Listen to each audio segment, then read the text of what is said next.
All right. Hello, everyone. Thank you for joining. As always, we're here for another Saturday entertainment only episode where we kind of banter about different topics. Today, we're going to be talking about side hustles and money. One of my favorite subjects. I love side hustling. So, we're going to kind of jump right in, just give a little warning to the audience. Most of our episodes are super clean and they're about health, and you can listen to them with your family in the room. These entertainment episodes with the boys are probably not in that category. I can't really stop them from swearing. So there's your fair warning. Joining me today, we've got my good friend Luke Moody. We've got my other good friend Ryan Dean from the Dangerous World podcast. Him and I frequently appear on the Monday Night Master Debaters on the Great Deception podcast. And we've got Chef Norman Goodies here with me in the same room, making his first ever podcast appearance with quite a lot of demand, actually. Chef Norman and I, if you don't know, we've been friends a very, very long time, well over 20 years. I think we're at like 22 or 23 years now, something like that. We've lived together for a number of years as well. And he actually wrote the cookbook that I promote, and it's actually our most successful product out of everything that we do. The cookbook has sold the most. So a lot of people know who Chef Norman is, but he never shows his face online, and other than his cooking videos, they don't really have anything to judge him on. So a lot of people have said, hey, you should bring Chef Norman onto the podcast. And I think this is the right episode to do it. He is a chronic side hustler, maybe to the point of obscuring bigger hustles. Who knows? So I know there's going to be a lot of opinions here. I think we should just throw a quick definition in that a side hustle doesn't have to scale. It doesn't have to be something that can turn you into a billionaire. It doesn't have to be something where you have 20 employees. It doesn't have to scale at all. To me, the main benefits of side hustling is it gets me outside, gets me out of the house because I work indoors, I work on the computer, gets me out, lets me meet people in my community and meet people all over the world as well for my online side hustles. And I like it to pay for my hobbies. It's not my main business here, and it's not intending to be the main business. I'm not intending to quit my day hustle for my side hustles. And a hobby, of course, the difference is it just doesn't pay. Your hobby could turn into a side hustle. There's no money involved while it's still a hobby. So having said that, guys, I think we can start with Luke. Luke, what was your first side hustle? My first side hustle was collecting beer bottles. So I was probably just before the age of working. So I had my first job at 15. So I would say probably from the ages of 12 and to that point. Um, I don't know why I was fixated on money. Maybe because my dad brought home cash all the time because he's a contractor and he's also a carpenter by trade, but he had his own business. And I always saw like all these browns. And even, I don't know if you guys remember the $1,000 bills. Guys, Yeah. most people are not going to be from Canada. They don't know what a brown is. Ryan Dean, the American here, do you know what a brown is? I know the color. I'm not Hey, familiar. let's just call it. So I don't It's a know. I hundred don't. dollar bill. $100 bill in Canada is brown. Only It's the 20 brown. is green. They all got So different okay, colors. so let's call it a Benjamin for that. Okay, like a There you hundred. go. But then we also had $1,000 bills, and I think that stopped early '90s, I believe. And they were like a red kind of bill. So my dad used to bring these home all not all the time, but when his job was finished, he'd always have cash. And I just see him buying stuff. So then he's like, "Well, if you want stuff, you got to make your own money." I said, "Okay."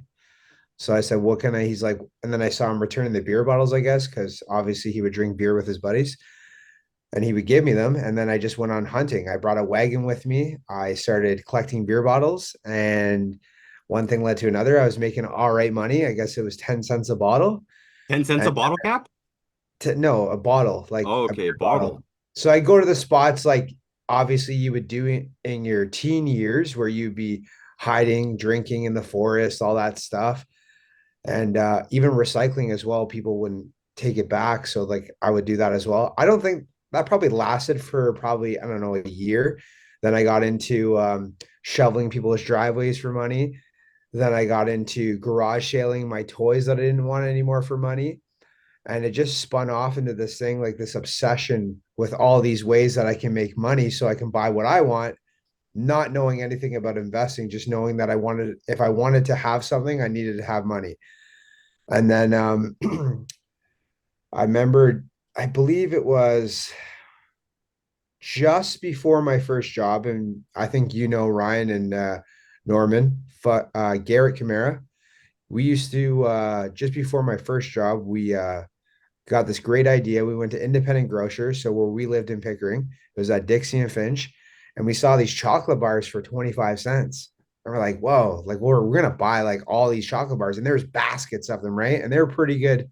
You got Reese's Pieces, Hershey's, caramel. We buy them all. And we started standing out at the mall selling 25-cent chocolate bars for $1, thinking that we're smart, right?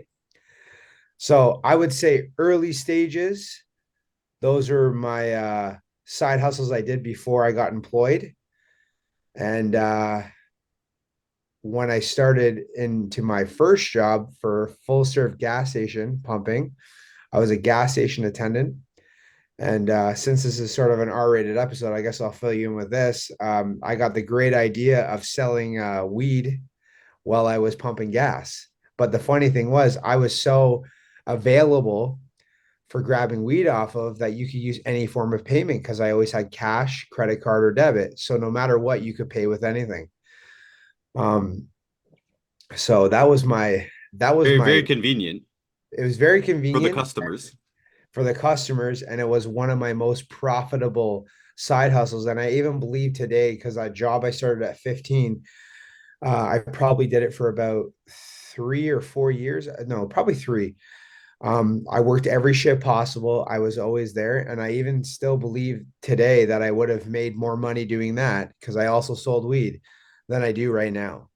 So, um, in back then, I would say, what was that, 2000, early 2000s? Um, I wasn't looked at for selling weed. The owners that owned the place didn't really care. Um, it was, I it was a bad thing to do then, but it got me my first car that I paid for. I also paid for my own insurance, so I was able to drive to high school all the time with my own vehicle, which was really nice. Um, and it just this obsession with side hustling and money for me, it's always been a thing of what can I do today to change a dime into a dollar all the time.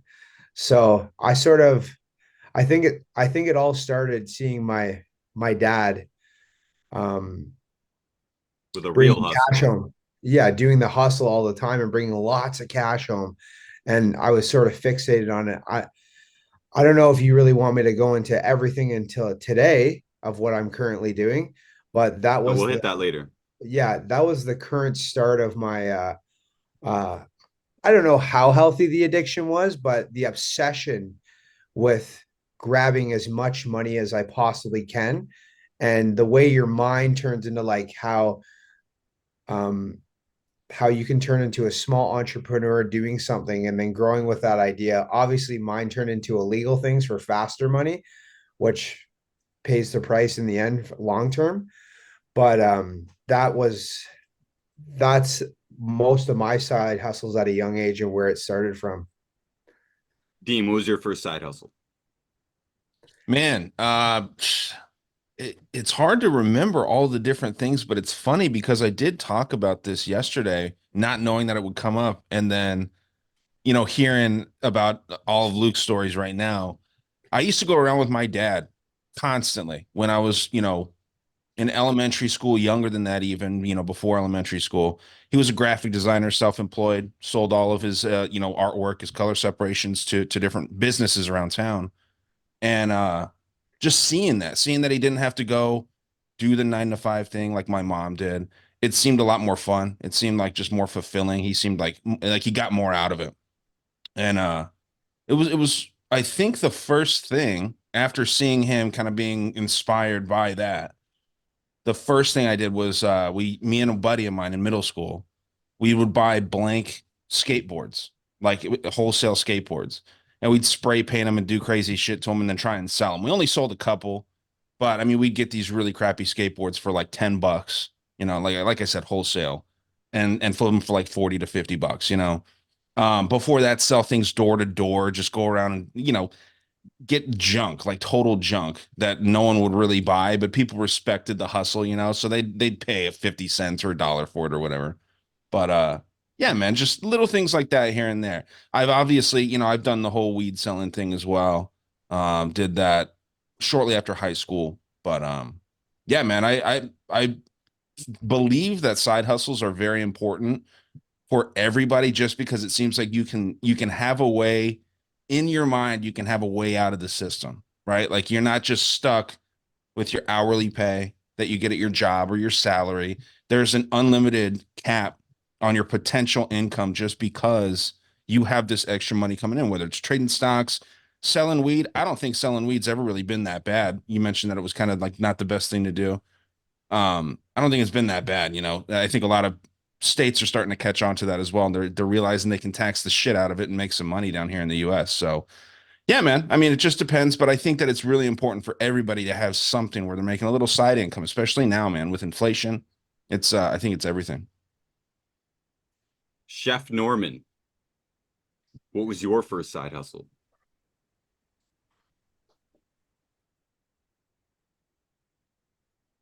Yo, yo, you hear me? Yep. So I did the bush. So I lived in the country, not in the city, when I was a little kid, and we used to go through ditches and grab all the cans and bottles out of the ditches because people drink while they drive and just throw them in the ditch, called ditch banging. And that was one of my first hustles. But Luke talking about it, watching his dad, and you hanging out with your dad, Dean. I remember my mom used to pay me 75 cents to deliver Yellow Pages phone books. This is like I was little. I was probably maybe like 8 or 9.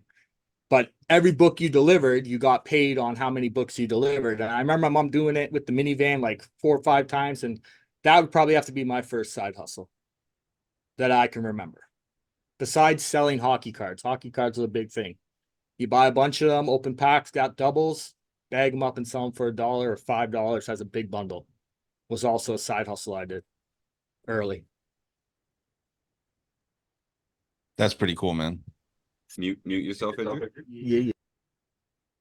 So, although it's not really relevant here, Chef Norman's father actually was involved with a very interesting invention. I know it's not a side hustle, but it was kind of a thing that turned into a massive hustle. And I know he's never really talked about it on record or anything, but his dad actually invented or co-invented the bouncy castle. Yeah.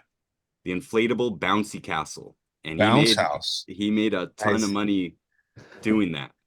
And unfortunately, Chef Norman didn't get any of that. But I wonder, you know, did that influence you to make money in the same way that Ryan and Luke saw their fathers make money? Yeah. So that was later on in my life when my dad's cold air inflatable business, like amusement things and things you can play inside. At that time, I was older, so I was actually a ticket collector at that time. What do you mean a ticket collector? What kind of tickets? Okay, so the real thing that my dad had was he had a partner that had a copyright to the construction and the fan that was used for the bouncy castles. That's what my dad was involved in. And he made the bouncy castles at his shop that he had. He had max, I think he was like 131 employees, and he was just crushing it, you know. But partnerships fall apart and patents end too, and they're purchased. But yeah, so a ticket collector is someone, say you want to go on the bouncy castle, you're at like we lived in Pickering. Bay Ridges has a festival at the end of the year, and in front of the sewer plant they used to have a little bit of grass, and they put the cold air inflatables up in the bouncy castles. I'd stand there all day, and people would give me tickets that they purchased at the front of the amusement rides to, like, I think it's called Conley's. It was like a clown with X'd out eyes. It was kind of weird logo, but they're with my dad because he helped repair their bouncy castles, and sometimes they let him in on that. So yeah, collecting tickets from people who want to bounce on the bouncy castle. You know? Who doesn't want to bounce on the bouncy castle? And that's actually a side hustle now, since the patents expired and anybody can use them, buy them, rent them. You know, having party equipment, that's a side hustle that people do. I don't think anyone in this room, but it's an option. Fulfills the criteria. And for me, I've got some similarities here. I think my first job, well, I know my first job was delivering papers. So it's not really a side hustle. That's just the first thing. Then I did start selling weed as well at a very young age. I could get it at a very young age. So I think I was just at the end of 10 years old there. And before I even had ever smoked it, started selling it. So that was very, very good, especially because I was stealing the weed. So it was 100% profit and 100% tax free and all that stuff. But real side hustles, legal and stuff. Our buddies, we went around the neighborhood when it snowed with snow shovels. We'd shovel a few driveways, and there'd be 3 or 4 of us there. So we'd do it super quick. We'd go to the complexes where they got a bunch of driveways in a row, right? And just hit as many as we can. And they're smaller driveways, so it's easy, easy money. I've said this before that I'm surprised that kids don't really do this anymore, at least not where we live. And as I've mentioned this online, a lot of people say, yeah, I cannot remember the last time a kid knocked on my door asking to shovel my driveway or cut my lawn. And I'm sitting here in a house where I would definitely pay somebody to go shovel the driveway or mow the lawn. We got stuff to do, but no one's ever asked to do it. But yeah, we did that. We did that. And then one of my good buddies as well had a little manual lawn aerator where it just goes and it pulls little cylinders out of the lawn to let air in. Simple little machine. And yeah, we could get $20 easily from any house that said yes. And our neighborhood's pretty big. We could get quite a lot of people. And it's not even a 2-person job. We just go together, and he was pretty good. We'd split the money. I'm not even doing the aerating. It's his machine. He just wanted someone to go with to be more confident and maybe a little bit more professional, even though we're like 11 years old. That was a pretty good one. Aerating lawns, a lot less work than cutting the lawn, a lot less work than shoveling the snow as well. What does that do? It just makes the grass grow cleaner or something? Is that what it does? Well, that's what We they don't say. have ones Yeah. out here. More even growth, I guess. Yeah, we had a little sales pitch, and we would dress as nice as we could and had a little clipboard and everything. And yeah, there was some Okay. benefits we could give. Yeah. Help the Basically, lawn what grow it more evenly is what the main pitch was. A clipboard, anything, if you have a clipboard, dude, that like makes you official automatically, man. You can get away with a lot of shit with a clipboard. Absolutely. And a quick little vest. Yep. Oh yeah. Luke, what were you saying? No, I was just gonna say what it does, Dean, is it pulls out um little small dirt dowels out of the ground on an even surface. It's like a rolling pin. And what the theory is of that is it allows to the grass so it's not all bunched up and to grow evenly and better. And so air can mix in with the water and it grows. It supposedly helps. I don't know how much it really helps, but people love it. Like I even know people come by my house and they want to charge me, and I don't have a lot of grass. They want to charge me like 140 fucking dollars to aerate my lawn. And I'm like, absolutely not. Well, that's But $20 back then. You know what I mean? yeah, like, but the amount, like, think about how many houses you could hit. Like, this is an older gentleman that comes to, well, he's not older, but he's mid, probably like in his 50s. He says he hits on my street alone probably about 20 homes. He could probably do that all in one day. That is super profitable. Like, right, $140 each house, and he'd probably finish my house in 20 minutes. Hmm. You know what I mean? And it's just a spike roller. Sometimes they even have ones that you don't have to push. It actually is a motor, so it runs itself. Interesting. Yeah. Decent little side hustle there. That one's a good one. I would say that one, low overhead, super profitable, especially if you have the clientele. Yep. Okay, so after the first side hustles, I think we might as well just go in chronological order here. So we get a bit older, we get a bit more wisdom, we get a little bit more money to be able to invest in stuff. What are these next level side hustles that you got into, Luke? So I have a wild story because like obviously from the podcast, you guys know that I've been a drug user. I like to party. I like to, I don't anymore, but I like to drink alcohol. I like to gamble and I like to do cocaine. So that was my that was my things for enjoyment for many weekends of many years of my life. But also I loved fast money. So that would be, I'm not saying that this would be a side hustle, but I'd like to spend a lot of money at the casino. And I found through that adventure, if you want to win big money, you got to spend big money. Are It's you very, calling gambling a side hustle here?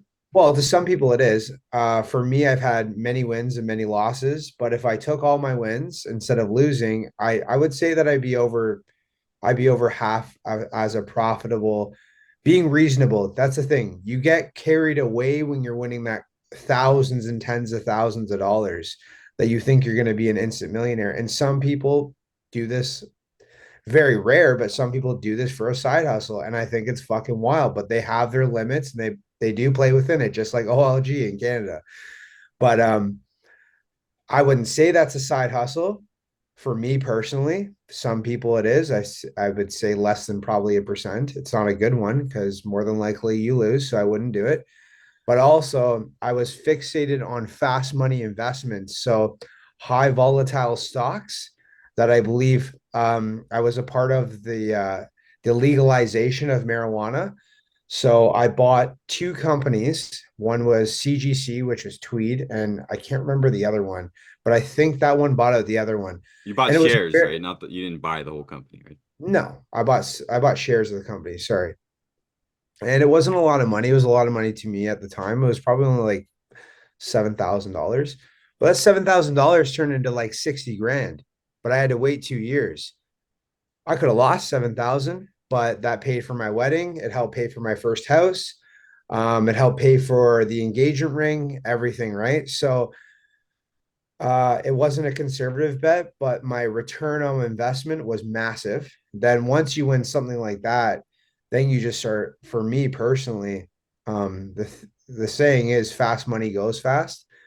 I'm starting to learn now that through my crypto investing or investing in real estate or anything, you got to really sit back and not be too emotionally involved because I also did have a very big win a couple years ago before COVID, where all my cryptos and my high volatile stocks went up severely in value, which could have plateaued me to um, close to my first $1 million. But me being greedy and how I used to bet my money is that I leveraged my home. Like I had a home equity and I would grab money off that and I would fund all my investments. And then I would basically, when one got high, I would sell, pay that off, and just redo the process. So at one point, I was sitting really good, like hundreds of thousands of dollars. And but all these bets were not conservative. They weren't your typical 5 to 10% per year, slow growth, you know what I mean? Compound interest. They were basically like, hey, if I put $1,000 in this, I'm expecting to get a 2,000 to 10,000% return. And it is great when you hit them, but you can't have all your eggs into that kind of area, which ended up biting me in the ass long term because it makes you greedy. And then back to what I was talking about with gambling, you have a gambler mindset of being very impulsive and very reactive to it. So you're always like doubling down and doing that. And for me, that I didn't have, all I had was um like debt money, but it was towards my house to back onto it. You only have so much to for the losses that you have to double down on things. And eventually for me, it came crumbling down where I learned my lesson really quick that fast money goes fast. And to always, if you are going to do that, always take profits, even if it's 100% gain or just a small win, take the fucking win. It's not going to ride forever. If I was in a different situation where I was more liquid and had lots of cash in the bank, I probably would have held on to some of these investments. But as my current lifestyle and what I can afford and do, I had to cash out at a severe losses. And I ended up holding the bag of a line of credit because of doing these crazy things. So I'm still interested in doing crazy investments like that, but not 100% of the portfolio, maybe five max 10, because you don't want to lose the house on it. I had good visions, but I was sort of greedy. So as I got older and I made more money, I would say I made more riskier investments because, like I told you, as a young kid, I was super obsessed with having an ass load of money, like tons just falling out of my pocket. And I always did from that time to then. And as I'm making money, I did not have an issue as being a drug addict going out and spending thousands of dollars. It would not bother me. And I wouldn't say I felt great emotionally and well, but money was very free for me. Like it didn't really affect me until 2 years ago when I started a family and being like, hey, you can't live this crazy lifestyle where you want to jump off a cliff every week. So my side hustles it was a good learning lesson. Let's just say that it was a super good learning lesson. When you watch people who have tens or hundreds or billions of dollars that are making these kind of investments, well, if they lose $1 million, it's nothing to them. If I lose 1 million, it's everything to me.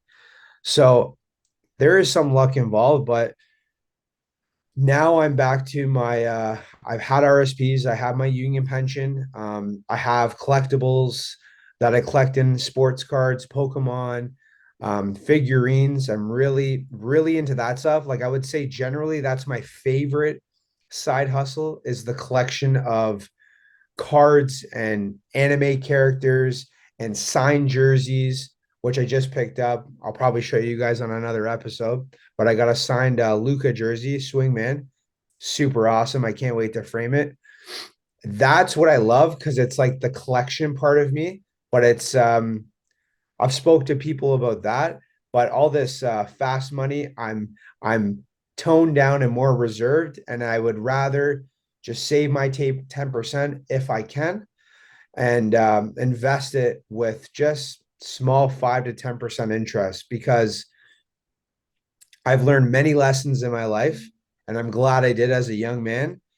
It is super. It's almost like a gambler mindset. It's super addicting, just like my drug issue that I told you guys about. But it was very impulsive, just like doing a line of coke, right? Another one, another one, another one, another one, and then I was in so many different things that it came collapsing on me. But sorry, Ryan, I sort of went on a tangent there, but those were my side hustles. Currently today, it's just going to work, which I do make a good living. Well, And that's when I not a do, side hustle. no, but I do side jobs.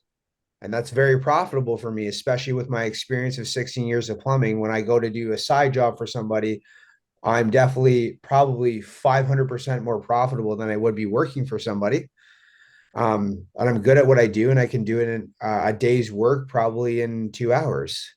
Like that's because I know what I'm doing now. I don't know everything, but I'm very good at doing that now. So that's profitable for me. And then just saving money conservatively, my 10%, and investing it with 5-10%. That's it. And then if I'm doing any risky bets, which I believe crypto is still risky too, like it's not fully regulated or anything, but I love it. And I wish I had tons of money to put into it, but not that something's going to affect me.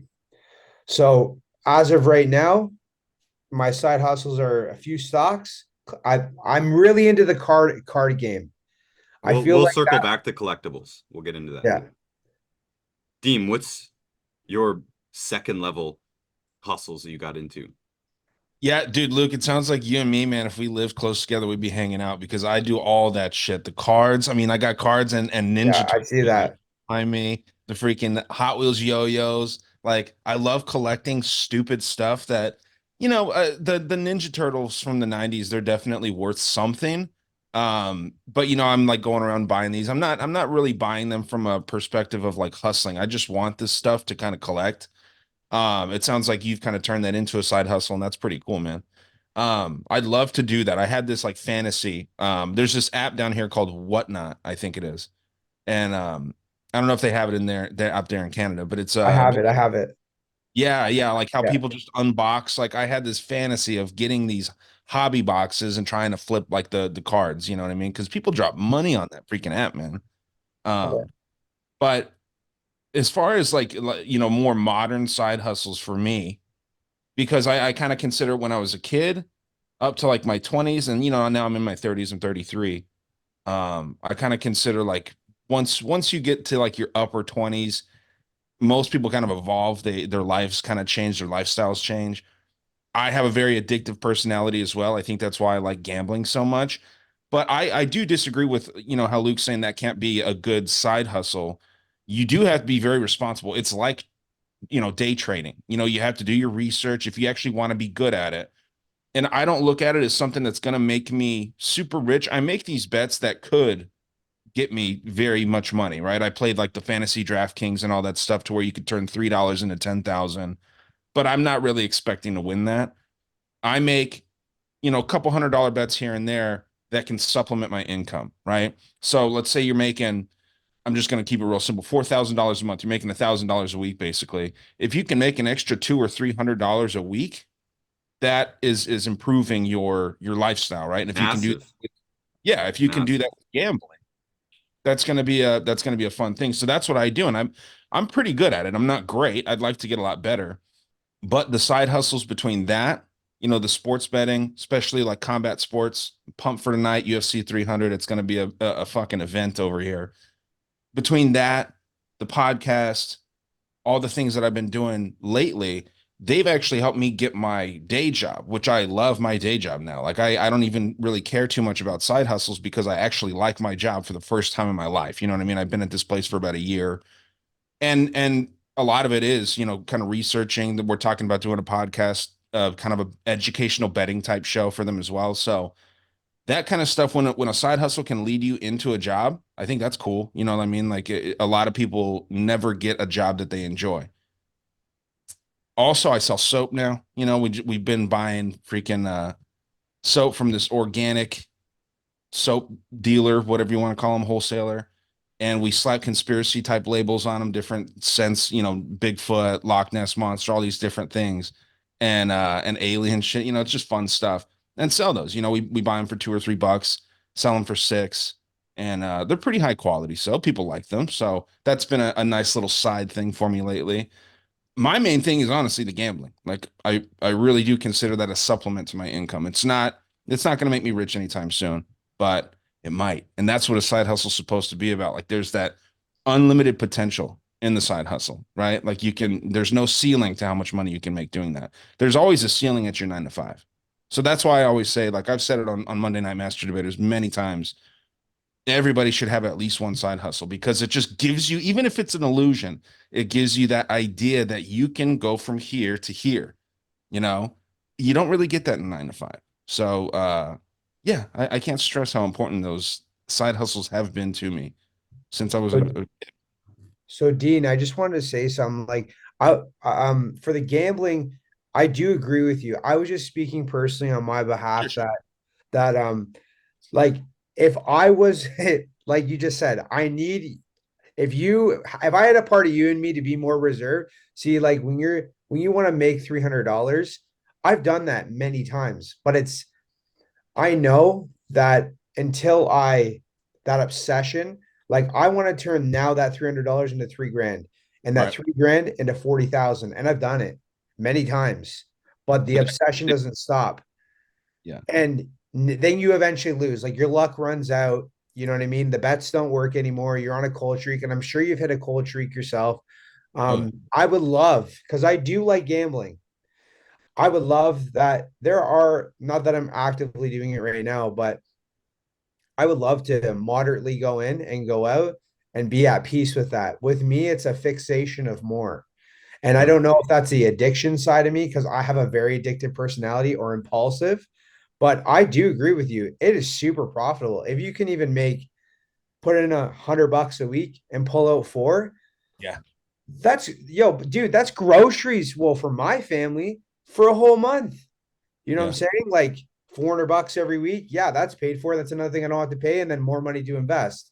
That's essentially what I do, man. I'll usually start with $25, and if I'll say if I can make $500, I'm stopping. You know what I mean? And it's over the course of a 4 to 6 hour UFC event. But I'll usually start with a small amount. If I lose 25, I'll put another 25 in, and the most that I'll lose will be like 100 to 200. But if I hit a threshold, and I just learned this recently, because I would do that same thing, I'd be up 700 off $25 and then lose like most of that. So I'm only ending up with like $75 profit. And that's a shitty feeling. You feel horrible the next day and it just sucks. But once you hit a threshold and you're like, once I make $500, I'm done. where, there's next weekend to make more. So I've just learned that recently, and it's been a game changer. Agreed. Norman, what are your next level side hustles in life? Okay, so I'm going to talk about an app that I used to use when I was in my late 20s called Craigslist. Craigslist was great for side hustling. You go on it, like I got laid off a few times in my job, had no money, been on unemployment, just bumming around. These days, I go on Craigslist and people would pay you just to deliver things, right? You just go to the address, pick it up. They give you your money right there. And then you get on the subway line or, and you got to take a bus sometimes. And you just go and deliver it to a next guy. And all you know is his name. And, you'd make 75 bucks, 50 bucks, sometimes like 150 just delivering a package on the subway. And that was the side hustle I thought was interesting. The next one that no one's talked about that I thought's interesting that I've done, IKEA, building IKEA furniture. For some reason, they don't give directions. They just give pictures of what you're supposed to do. And I guess in Toronto, IKEA is pretty big down there, and the people don't know how to put it together. So I'd be at my work on MSN.com, and I'd just be on Kijiji is another app, and Craigslist was where I got my most business for IKEA building. And I'd go after work and spend like 2 hours building people's furniture in their living rooms. That's awesome, dude.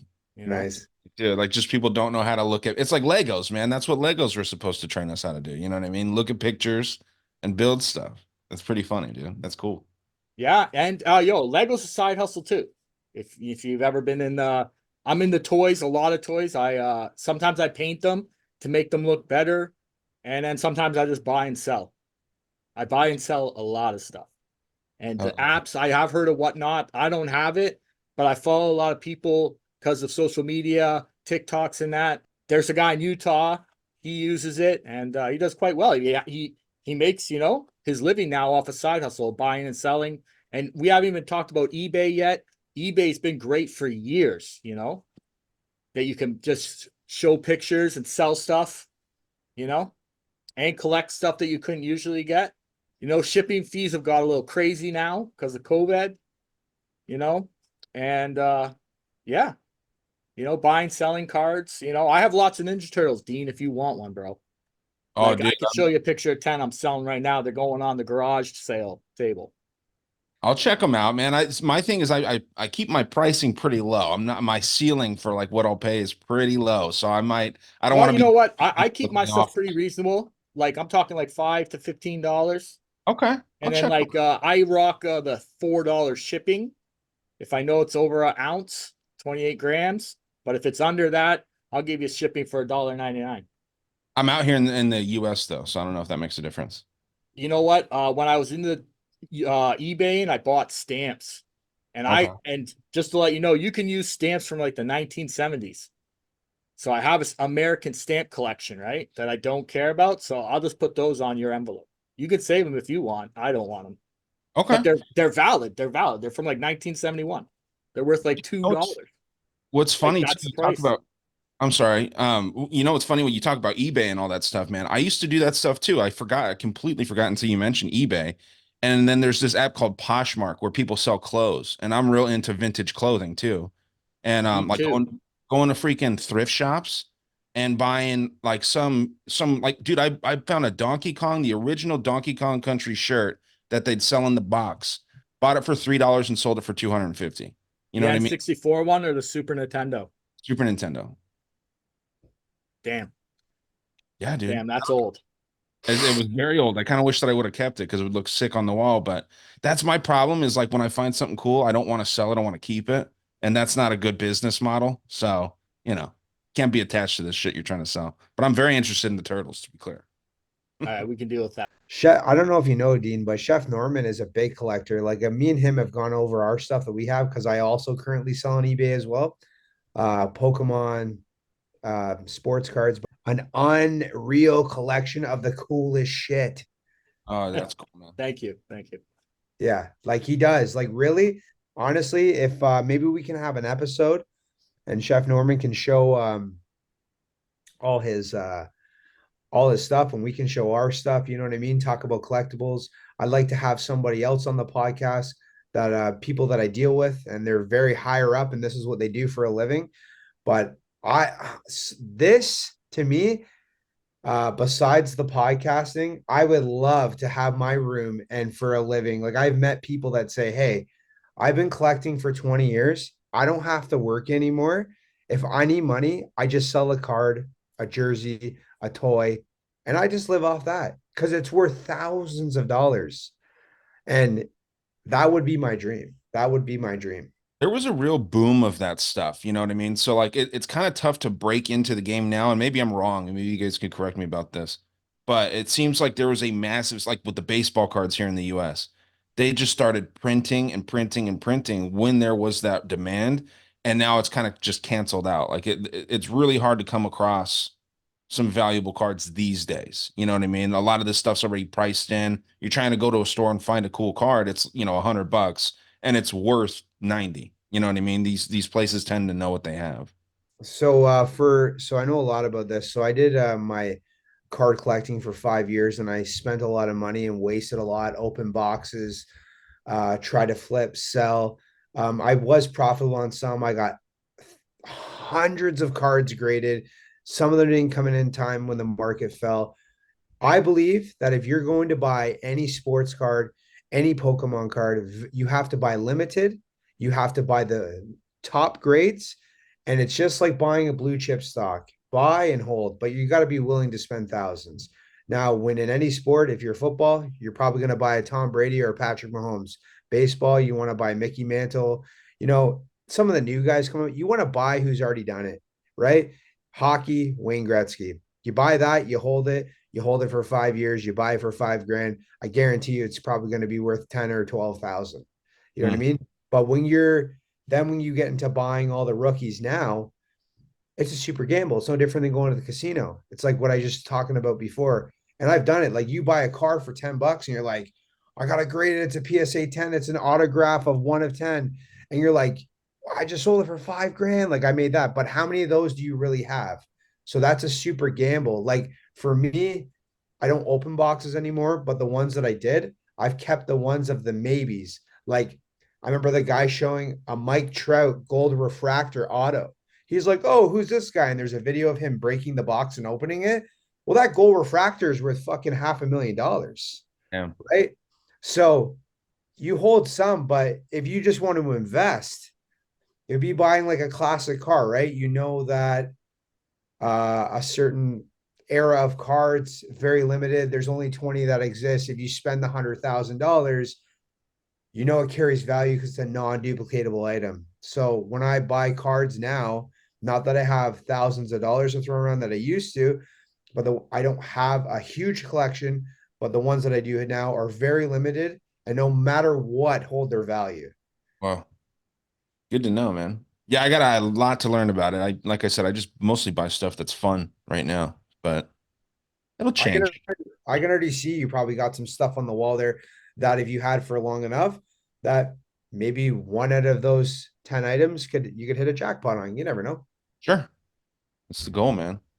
So I'm the outlier here with you three gentlemen. I hate collecting stuff. I hate collecting stuff. And we have a small house, Chef Norman and I here.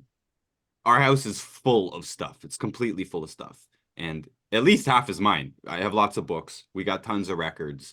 You know, it's just we're overwhelmed with stuff and I hate stuff. And I'm not sentimental at all. So that whole thing you were saying, Dean, like, oh, but I don't want to sell this stuff because I like it too much. So I can't get into collecting because I don't care about anything other than something that is practical. To me, the books are practical, and I've been selling a ton of books actually. I sold a bunch of stacks. I got a whole shelf for sale still because I really don't care unless I'm keeping them for a purpose. Most of them are out the window. Don't have any toys. Don't buy anything to flip that I have any sentimental attachment to at all. But I have been buying stuff to sell, but I'll get into that later. I wanted to back up a little bit.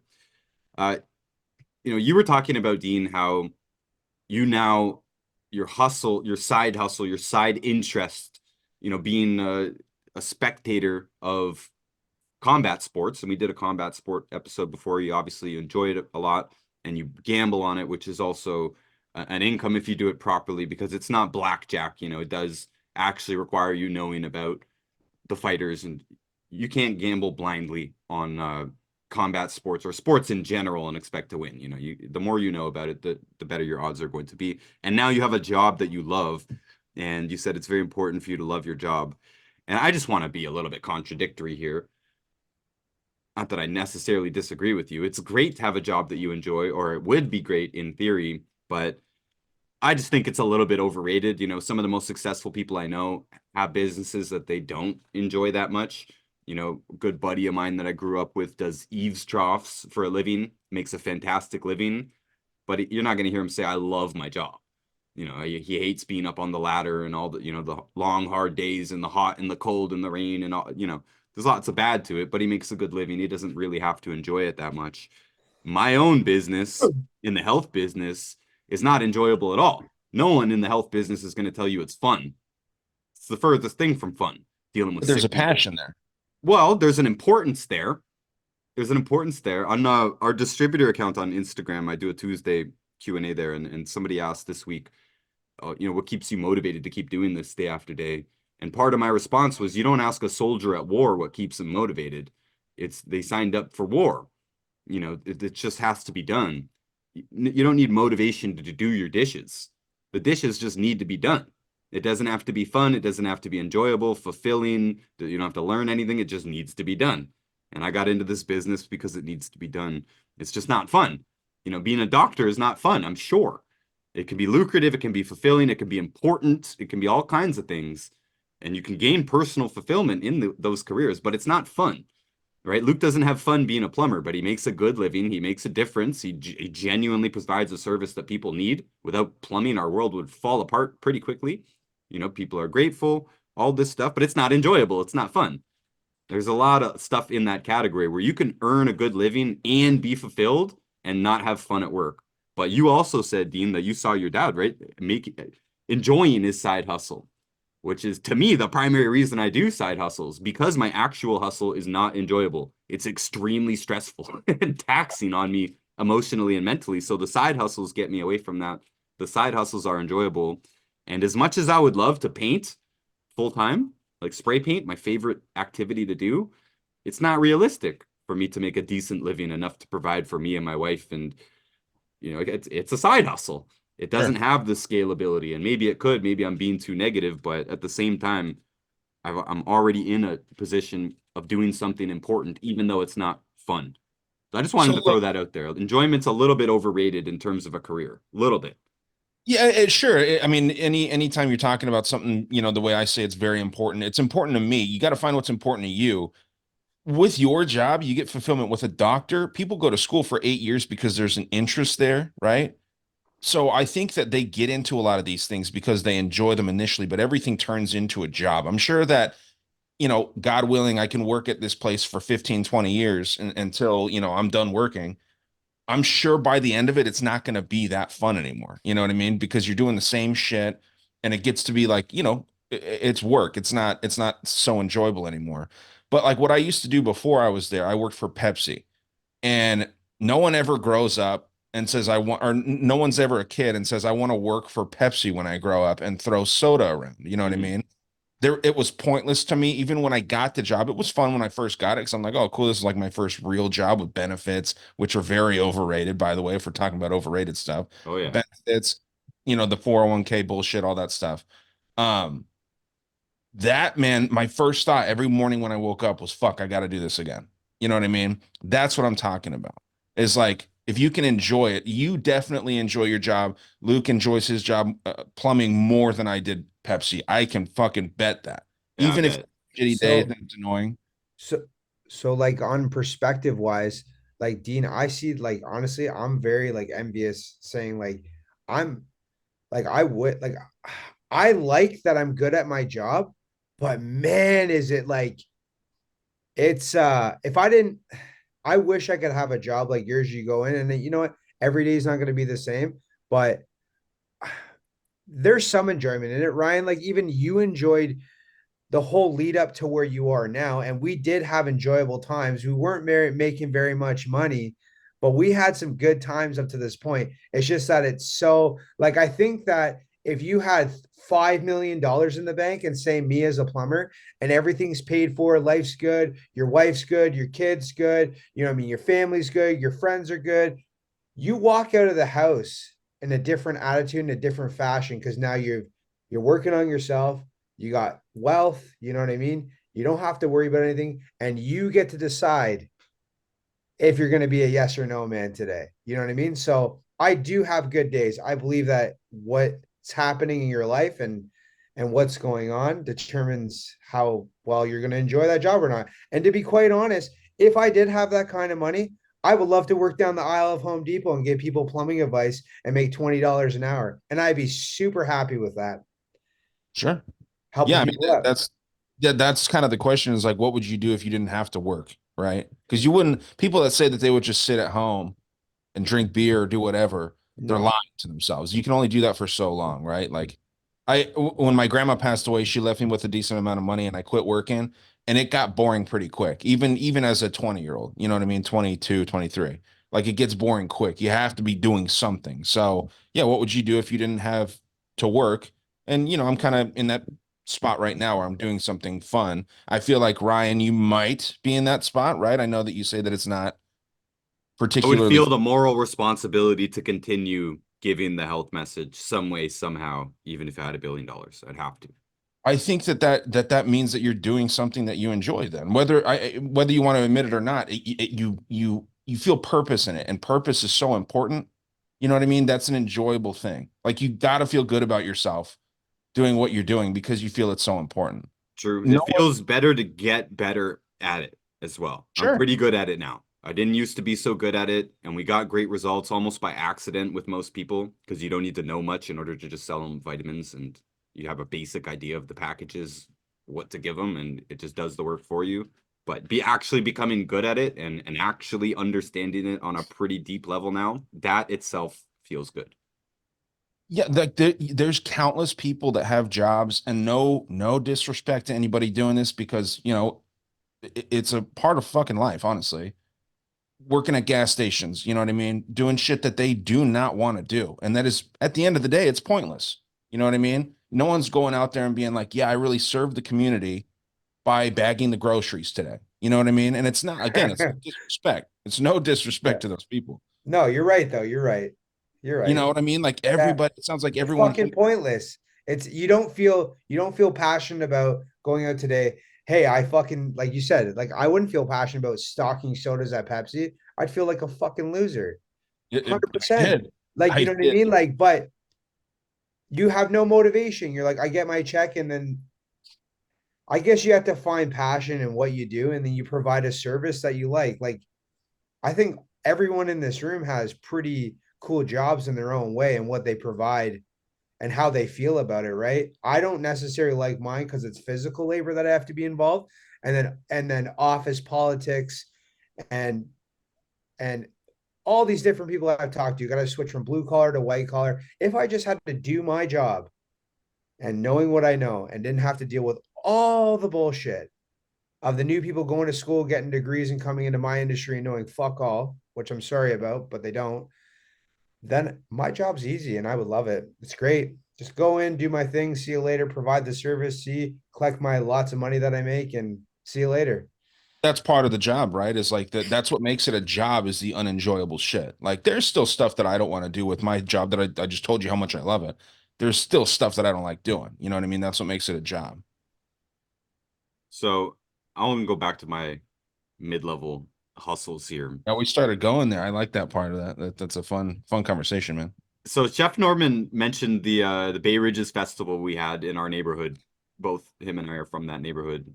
Luke is not. He's from the north side. We call him a north sider, disrespectfully somewhat. North Sider. But it's actually called the Frenchman's Bay Festival. They had to discontinue it because all the fighting. It just got ridiculous. But during that, we lived very close to it. So one of my earliest side hustles was selling parking spots.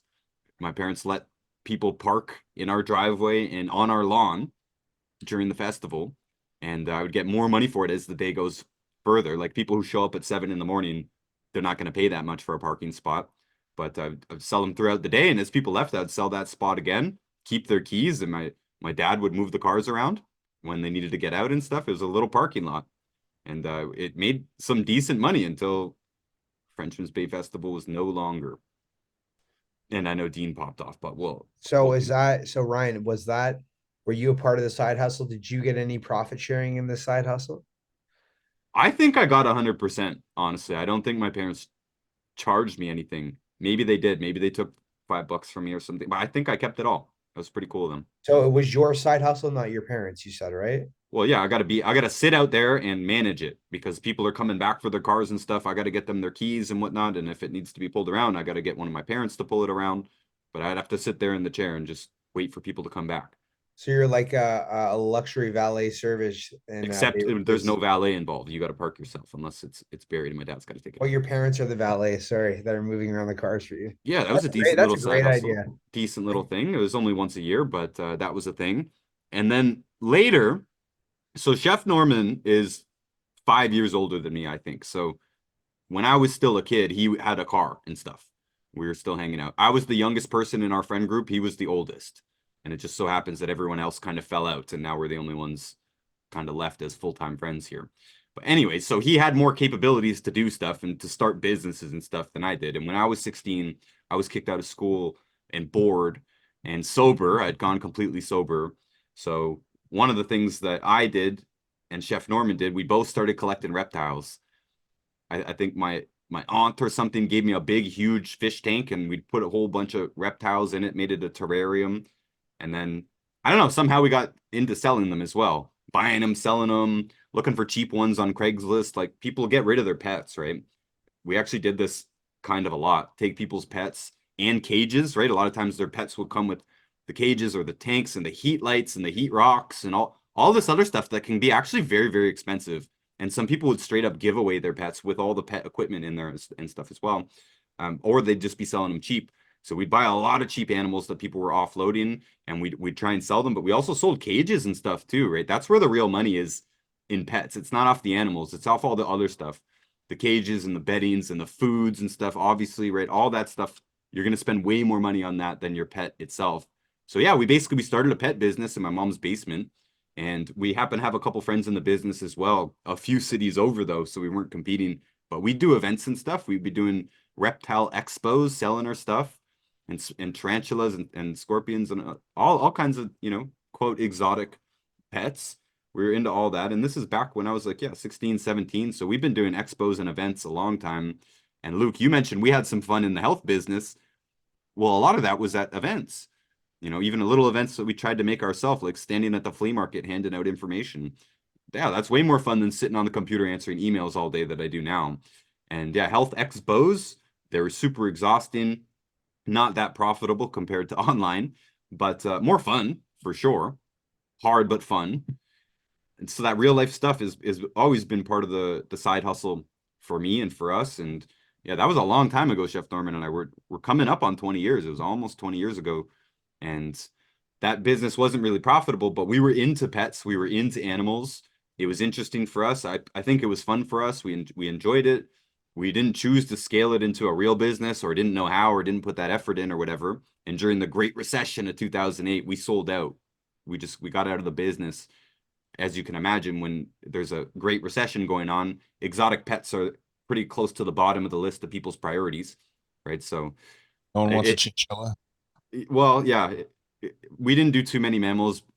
Mammals they suck, by the way. I'm thinking of hedgehogs specifically. We had some hedgehogs and we had to get rid of them because they're nocturnal, right? So they do nothing all day, but when you're trying to sleep, they're going wild in their cages, and they're getting the bedding all over the place and everything. So yeah, forget chinchillas and those flying squirrels and stuff. Too much maintenance. They're too fickle, and yeah, they make a ton of noise at night, most of them. So they can go away. But yeah, it was wild. Yeah, you like what you had was fucking wild.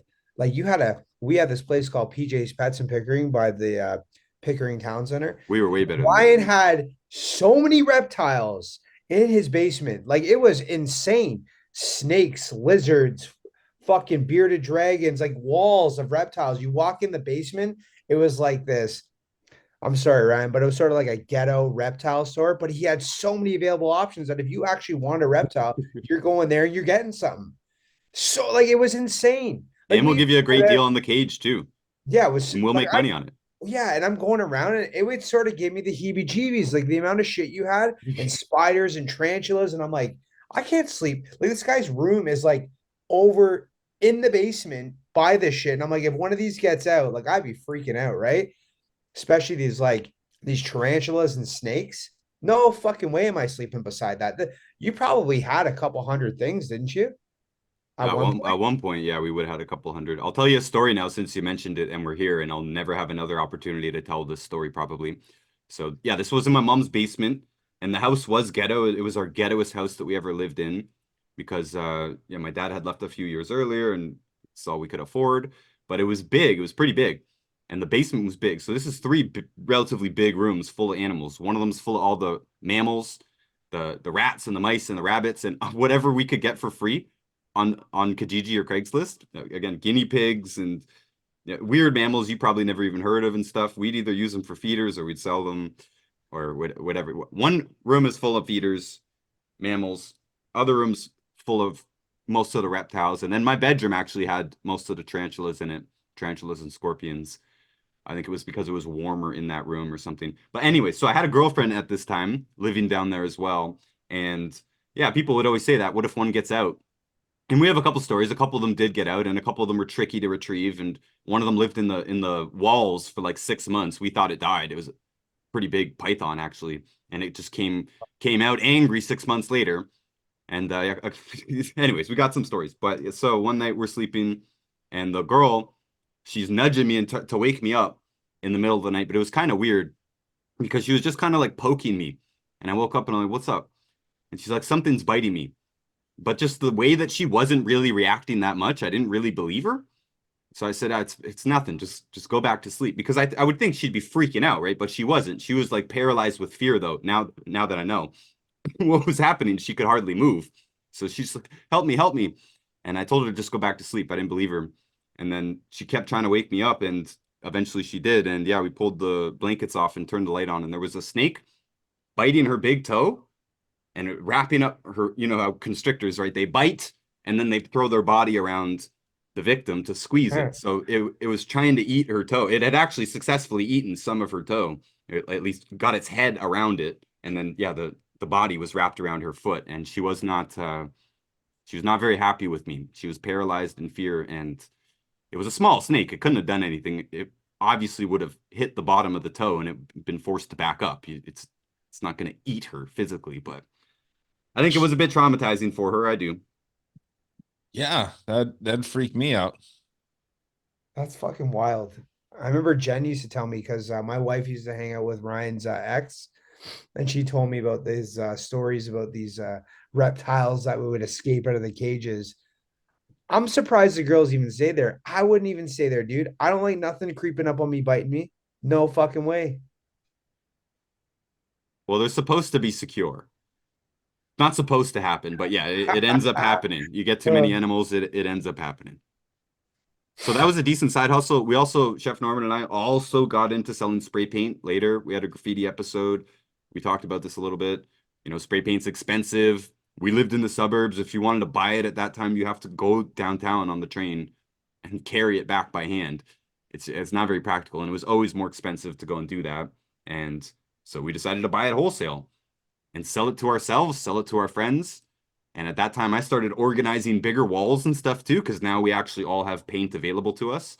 And we were barely making any profit at all, but it was paying for our paint, which was always the goal. And I still do that same thing now.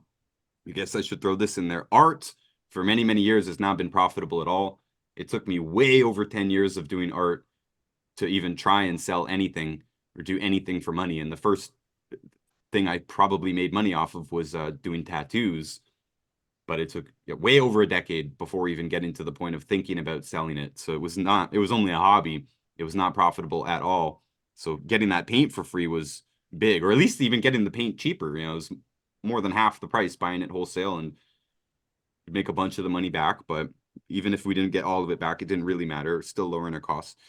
But anyways, yeah, art has not been a very good side hustle for me throughout the years until recently, where now, yeah, I can easily pay for my spray paint with just a few jobs, doing murals, doing tiny murals and doing painting people's garages and ice shacks and stuff up here. It's pretty easy for me to pay for my paint.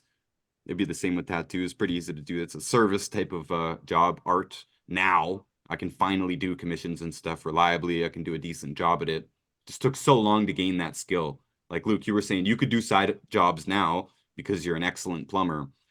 But for art, I think there's just a way longer curve before you should expect to be any form of profitable. A lot of people draw and doodle and practice painting for 10 years before they sell something. Even recently, I just recently sold my only 2 oil paintings I've ever sold. I sold other paintings, but not oil paintings. And I've been oil painting now for, yeah, 10 years, 11 That's- years maybe. So it took that long to get comfortable enough, get good enough, finish enough, You and mentioned to tattoos finally too. sell one. You tattoo? You also tattoo? I have, yes, especially when Chef Norman and I were really, really poor. And we couldn't even call them side hustles at that point. That was our hustle to do tattoos and do whatever, babysit, whatever we could to get a few dollars for dinner and a couch to sleep on. But yeah, I Cool, did man. tattoos during those years primarily, and I haven't done one since the pandemic. I think did a couple in the pandemic summer. Haven't done any since. Because that is more of it's a side job type of thing. But I'm not that good at tattoos, not at all. Okay. I'm well known for bad tattoos. Actually, people come to me specifically to get tattoos that are bad. Prison tattoos? Yeah, that look like prison tattoos, maybe a little bit better, or to fix up old ones. That is my favorite to do. Uh, because most, if you go into the tattoo shop with an old tattoo, most tattooers are not going to touch it. It's either you get a cover up or beat it, right? Because they don't want to touch another artist's work. That's the thing. Even if it's from the 70s and the guy's dead, right? You get a lot of busted old tattoos that you can't even tell what they are. So I would go in and enhance them, I would call it enhancement. And it's easier for me because you don't have to put a stencil on or anything. I could just draw on what's already there and just carve it out a little bit better, put some color back in. You know, tattoos get scuffed and scarred and stuff. You could just fix it up. It's generally a pretty easy job and people were appreciative of it. But yeah, I haven't done tattoos in a while. I just have more fun spray painting. I prefer spray painting. So if I can pay for my spray paint, which is way more expensive than ink and stuff, then I'm happy. I'm happy. Well, dude, art side hustles are so tough because it's so like it's I think all art is kind of niche, right? Like I don't know if you guys have seen there's like these like there's one girl in particular I'm thinking of on Instagram that she takes Pokemon cards and paints like an entirely different scene on them. It's awesome stuff, man. But Instagram's a good tool for people that are trying to sell art. It's okay. I got a few commissions on art. I don't have an art account anymore on Instagram, but that was my first Instagram account. And actually, it was also my first one to get kicked off. But my second art account, yeah, I got a few commissions pretty quickly. Not things that are going to buy me a car, but it mattered back then. It mattered to get a couple $100 for a drawing Sure. for sure. Instagram, it makes it easy. Yeah, it does. Do you guys remember the NFT phase?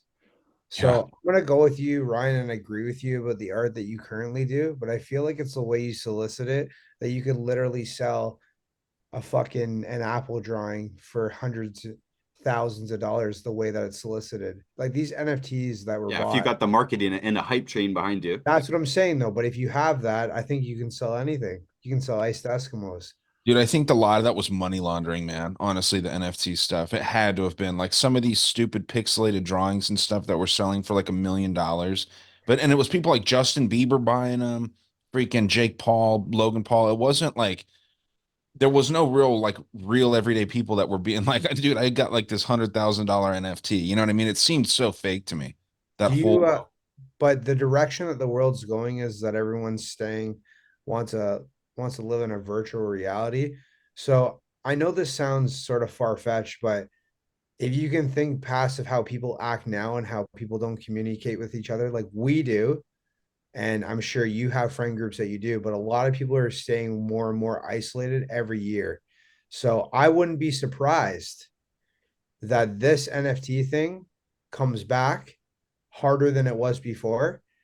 but it's going to take some time, because if you see the direction of all these big technology companies moving forward, they all have to do with, like, these movies you watch of people going in virtual realities and living there.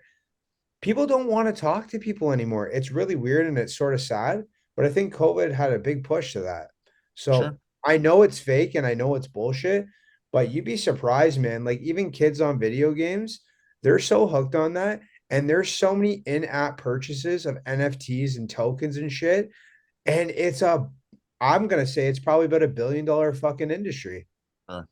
I could see that. I mean, yeah, there was that Bored Ape Yacht Club thing, right? That was a pretty interesting little movement. I don't know if you've heard of that, but if not, there's a really good video on YouTube. I think it's still up on YouTube about how it seemed like basically there was like some like covert CIA connected neo-Nazis that were behind this massive NFT company called Bored Ape Yacht Club.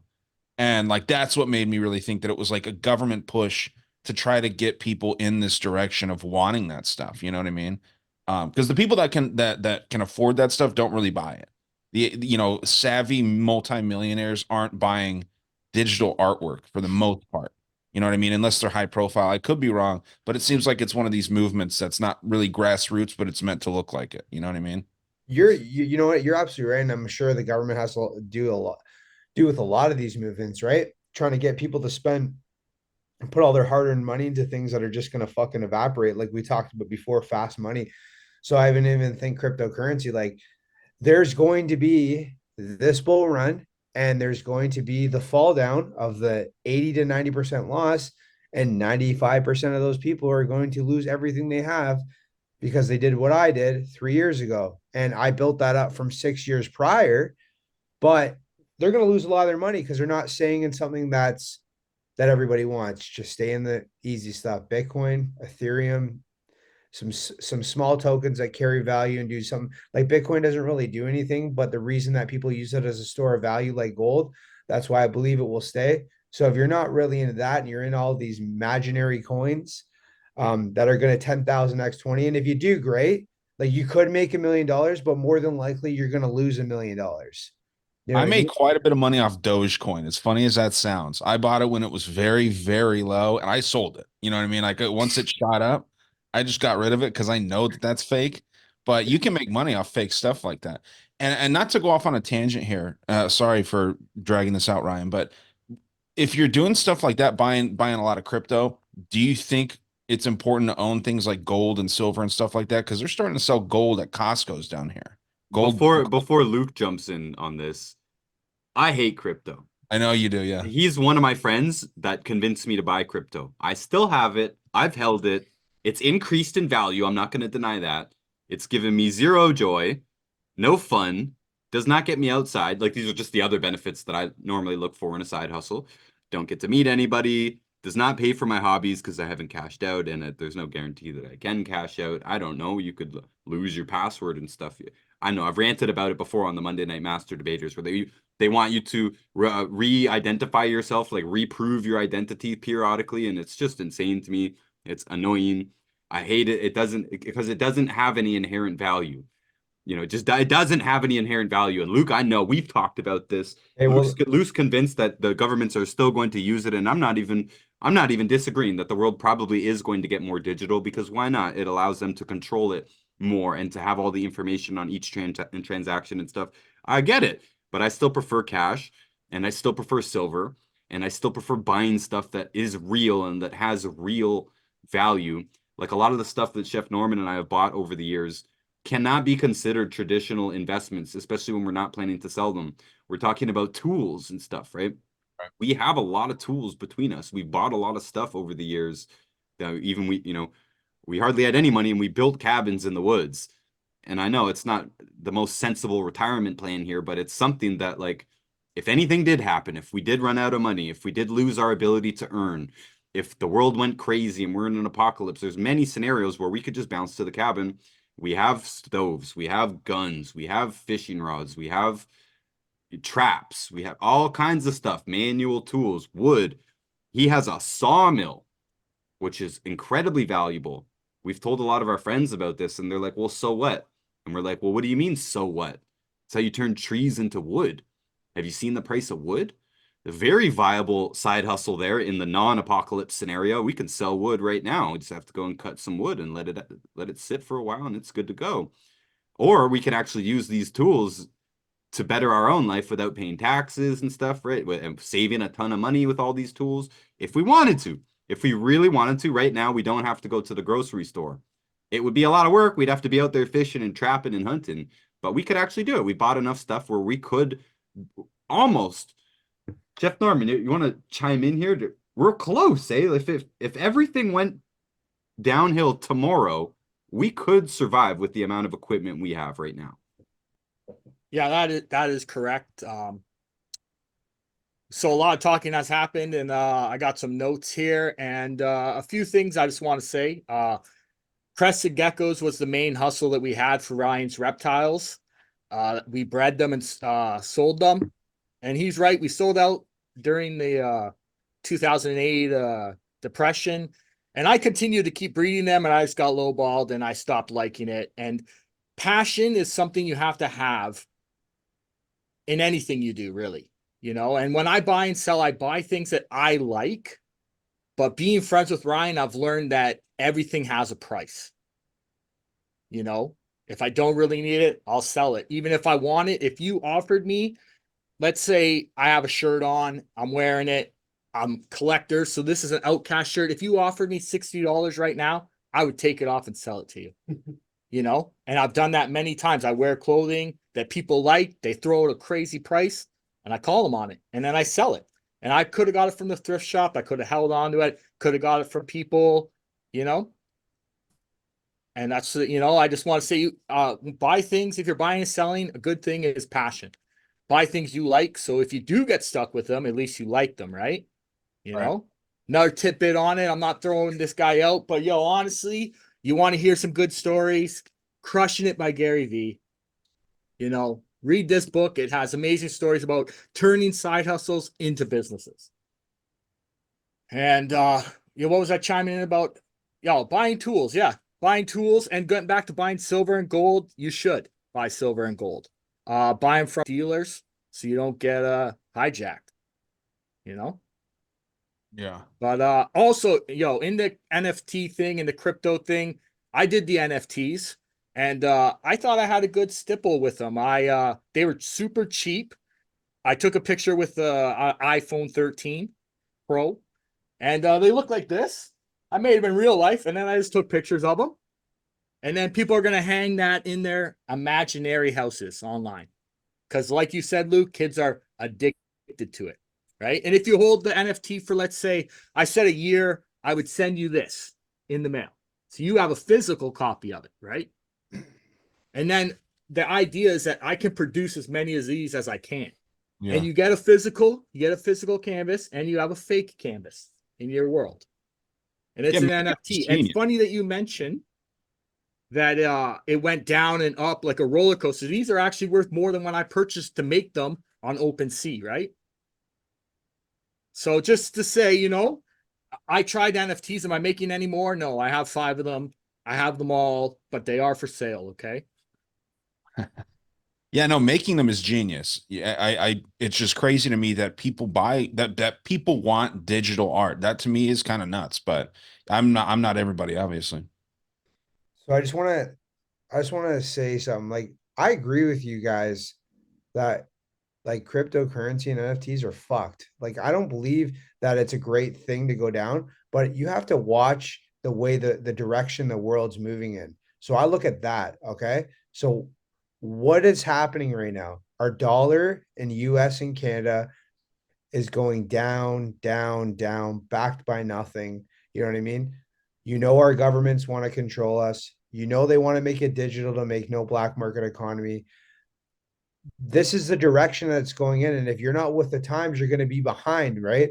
So yeah, Bitcoin it's just a store of value that people feel safe because they know they don't want to hold cash anymore and they want to hide it in either Bitcoin, precious metals, or real estate. So they're all non-duplicatable assets, right? So that's sort of where you want to hang your money. And people are like, well, cash isn't king anymore. It might be king for now, and it might take 10 years for this to happen. But the direction that we're going in, 1000% it's going to be digital. And the reason why is you will be paying your taxes. There will be no black market economy. And when they say you have to spend this money or you can't spend it, that would be because of digital and everything is tracked.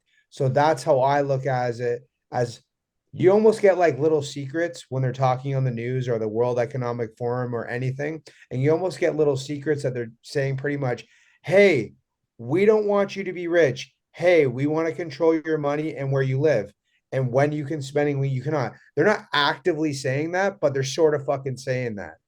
Oh yeah. So I'm just going in the direction of just like the electric cars, right? Everyone's like, oh, these are great. Not everyone's on board because no one's buying it, but they're really pushing it. So think about that as well. They get you on electric. Oh, yeah, it's super cheap. Doesn't cost much to charge your car, all this stuff. Then when 80% of the world's on board, how much does electricity cost? Try putting baseboard heaters in your fucking house instead of natural gas. It's literally 6 times the cost. Oh, we got you there, right? So look at gas prices, $1.65 a liter. Now I know it's for you guys, it's a gallon, but in Canada it's per liter. That's outrageous, right? So you just sort of get like little signs. So I'm not like crypto heavy. There's some cryptos that bring value to the market, but really it's just imaginary and it's what people are going to pay for. But I feel like if we do hit a digital dollar or we have a world currency, I believe that Bitcoin will be the store of value of gold digitally and people and it will carry its value because the people make that value. You know what I mean? Like we all say gold and silver is worth value because people store it and that's why it goes up in value. So that's how I look at it. Like, oh, there's only 21 million Bitcoins. Well, of course it's going to go up in value because everyone's holding it and not selling it, right? Yeah. So I do agree with you guys with the physical stuff, but I just look in the direction of like, hey, this is more than likely going to happen. And every 4 years when the halving happens and more people are holding, and now all these big institutional companies are holding, you're like, this is becoming more real than 10 years ago, right? Or when it came out in 2008. Sure. Yeah, and I'm not, I try and I have this bad habit of bashing like things that I don't like just talking shit about stuff that I don't like or agree with. I try not to do that with like investments because at the end of the day, nobody really knows. Um, but it is interesting to me that it always goes back to cash right now, right? Like the value of Bitcoin is so many dollars or whatever. So yeah, that could change, It's not very side hustly, I guess, but maybe it is. Well, investing is kind of a side hustle, Sure. especially if it does give you some kind of enjoyment. I don't like investing. I know that's you're supposed to do it. I do pay myself first, but I also break the rules, instead of putting it into stocks or whatever, I put it into my house, pay my house off, and I do actually consider buying things that makes our life easier in the future or allows us to do something for free or gets us off of a bill. So, something that can pay me more indirectly in the future with all the money that I save. Not like these are tons of investments that I would do here, but I would actually consider that better than getting an RRSP. I know I'm a little bit weird, but I've also worked off the books basically for my whole life. I had it wrote down here. I had it written down here that I've never actually really been paid at a job. I've flipped burgers, I've sold hot dogs at the hot dog stand, and much like Luke, I sold weed at that hot dog stand too, which made a lot more money than selling hot dogs. I've worked at Walmart. I've worked at a gym. I worked at a mechanic shop. I delivered pizzas. I've had a handful of real jobs. None of them have ever paid me any real money. And I made enough money selling drugs when I was a kid that when I got real jobs later, like flipping burgers and Walmart and at the gym, the money was so small that I barely even noticed it. I was still living off of my savings from drug dealing, basically. And I'd been robbed for a whole bunch of that too. I still had tons of money left over, enough for me to not worry about money through my late teens and early 20s and stuff. But I would get my Walmart paycheck. It would be like $300 for 2 weeks. Yeah. Again, I just wouldn't even notice it, wouldn't even calculate it. I'm not internalizing it at all. It's because I'm there to kill some time. And there's other young people that work there. I'm just hanging out, at the gym. I like working at the gym. There's no way I was doing it for the money because I never really got paid from a job. So my whole life has been more or less a side hustle. And even my current thing now was a side hustle originally. And all I have left is other side hustles. I don't know. So yeah, I just never paid into an RRSP. That was the point of that tangent there. I've never paid into an RRSP. I don't have a tax-free savings account. I don't have a GIC. I don't own any stocks at all. I own some crypto.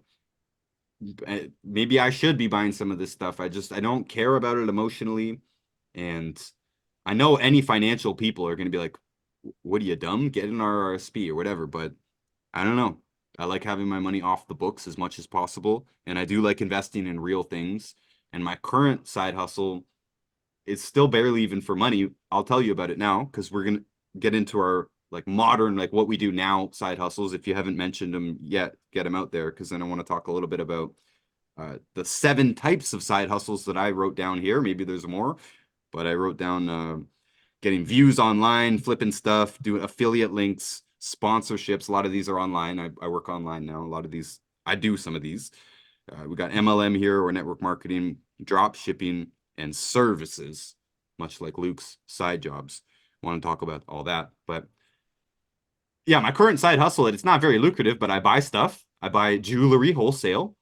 I buy metal signs from China, AliExpress, and pins. Those are my 2 top selling items, signs and pins, believe it or not. I sell books just I have books. I sell them as well sometimes. But I'll do little vendor events, right? Little vendor events in town or the towns near me. And we're in small town world here, so it's like $10, $20 to get a table at a little vendor event, or a little community event or something like that. And yeah, we'll pull up and have our baskets with all the signs in it, have all the jewelry out. It's all laid out. I got some pretty good stuff actually, and my prices on jewelry, silver, great. You will not find a better price than me. I'm very, very reasonable. But I like putting my money into that stuff because it's physical and I know I can flip it and get usually twice as much as it costs, maybe a little bit less, but Luke was talking about turning the dime into $1. It's not quite that. I'm happy turning $1 into $2, right? Or $1 in 20 into $2. I'm okay with those kinds of numbers because I'm turning my money over and it does get me outside because I work on the computer almost all the time and it drives me nuts, gets me outside, lets me meet people, socialize with people, and it does bring in some extra money. And it's cash money that I can then put into more stuff. So the point is, after doing that for a few years now during the pandemic, I think we didn't really, but we started buying stuff around that time. Chef Norman was as well. He was working at a little store, cooking at a little convenience store, making poutine. I don't know, Ryan Dean, if you know what a poutine is. You know what a poutine is? Absolutely. A lot of Americans don't know what a poutine is. It's French fries with gravy and cheese, by the way, for anyone who doesn't know. It's a famous Canadian dish. But he was doing the same stuff. He was buying similar items and selling them at his store, basically. Got permission from the owner to sell some of his own stuff there as a side hustle. Yeah, I enjoy that. And I don't care about the stuff that I sell, really. Some of it's crystals and stuff, too. I got a fair bit of stuff. I got a pretty good little, like, flea market booth full of stuff, And some of it's pretty high value, like the silver stuff. And like even if it's a little bracelet that only costs $15, it's still silver. It still has real actual value in it. And some of those things don't have much value, like the pins. But I don't know why people love ceramic pins so much. It's one of the best selling items that there is, and I could double the money on it or close.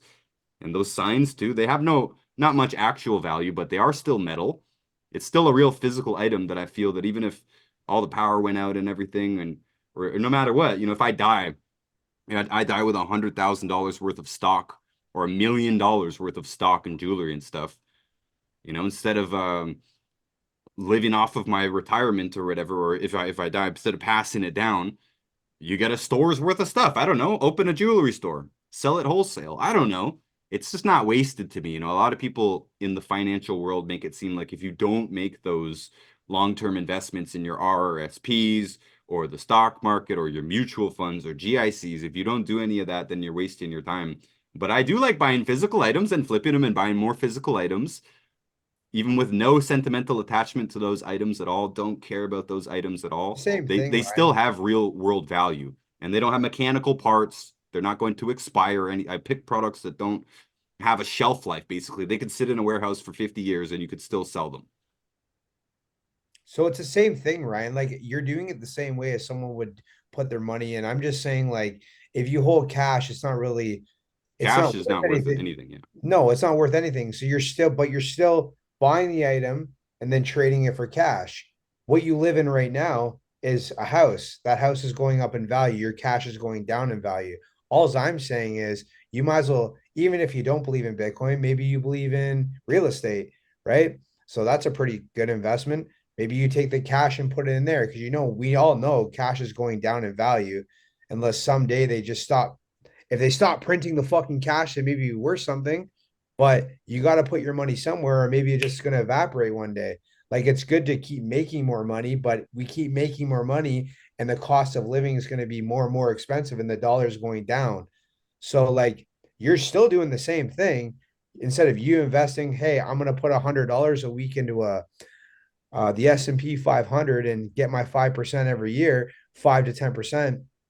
You're now buying the jewelry at wholesale and flipping it. And that's still the same thing. So you can keep growing it that way. That's like compound interest. You start with 100, now you have two, now you have 2,000, now you have 50,000 because you're doing that same method like a small little business. Same way, just different way to go about it. But like, obviously, that's a smart thing to do. Like, everyone likes gold and silver, right? So, but And jewelry, you can upsell it way more, by the way. I did not know how crooked the jewelry industry was, how much they mark up their stuff. It's actually kind of disgusting. Their yeah, markups are unreal. So buying it at wholesale, I'm getting to see what the actual price is. And yeah, I can sell it way, way, way cheaper than any jewelry store. That's guaranteed. I actually guarantee people in real life that I have the cheapest prices they can find. I bet them they cannot find anything cheaper than what I have. But I'm just saying the jewelry itself, even at wholesale price, it's way overpriced compared to the actual melt value of the metal. So we do buy silver as well, regular silver. And I know if you watch a silver ad or something and you get into it, they tell you not to even tell people that you have silver, but don't worry, you probably won't be able to physically find our stuff, even with a treasure map. But yeah, we buy the block silver as well. The problem is it you can't really flip it. You have to hold it for years, really, for it to be worth flipping in most cases. Whereas the jewelry, it's automatically inflated.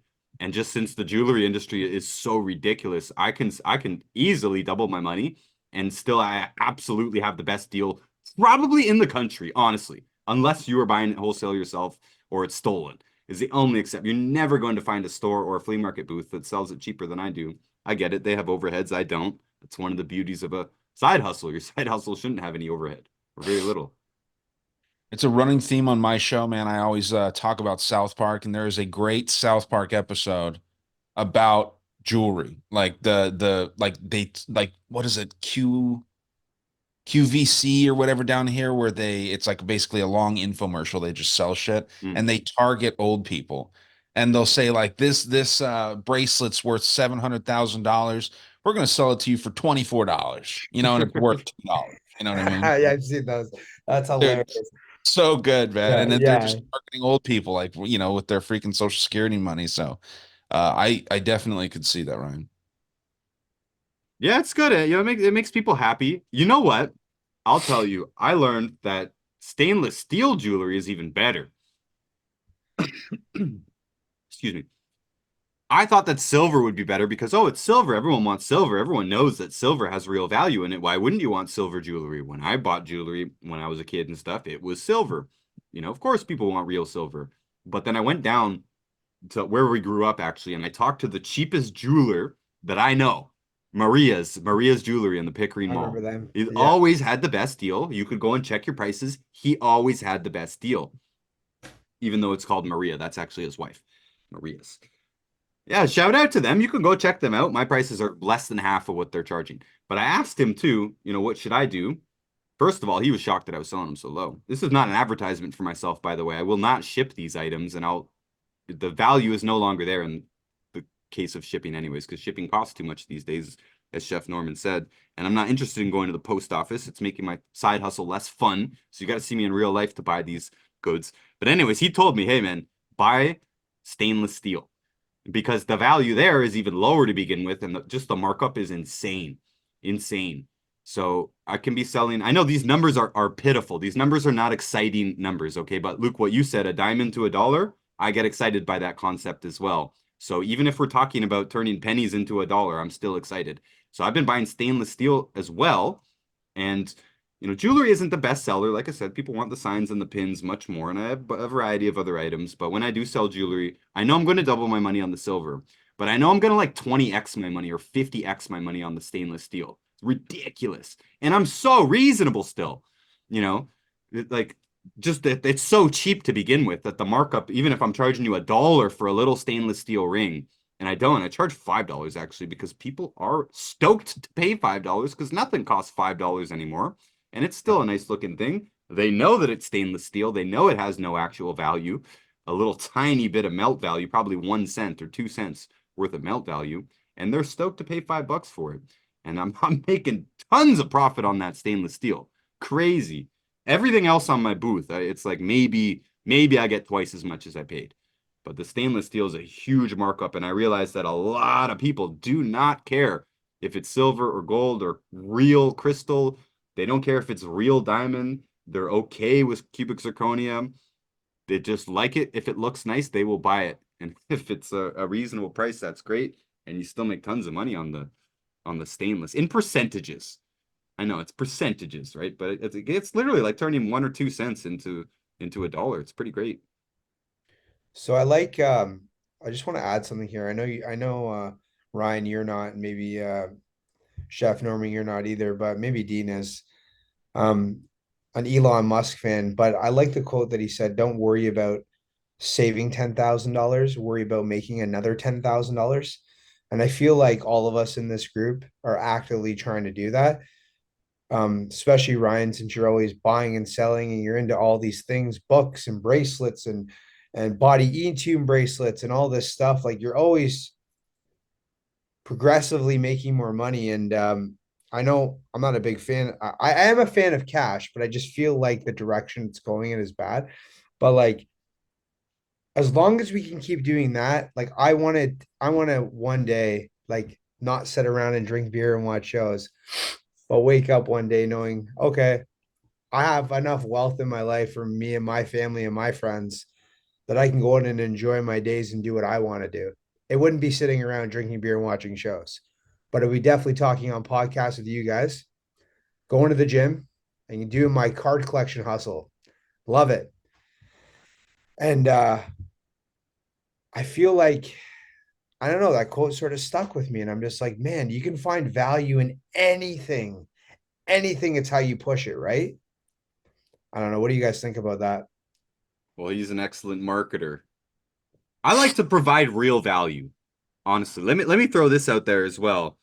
There's a myth of innovation that you have to innovate to have a business or to really disrupt the market and all this stuff. We've been inundated with this hustle culture stuff and all these crazy terms because you don't need to innovate anything to have a side hustle. You don't have to innovate anything to have a successful business.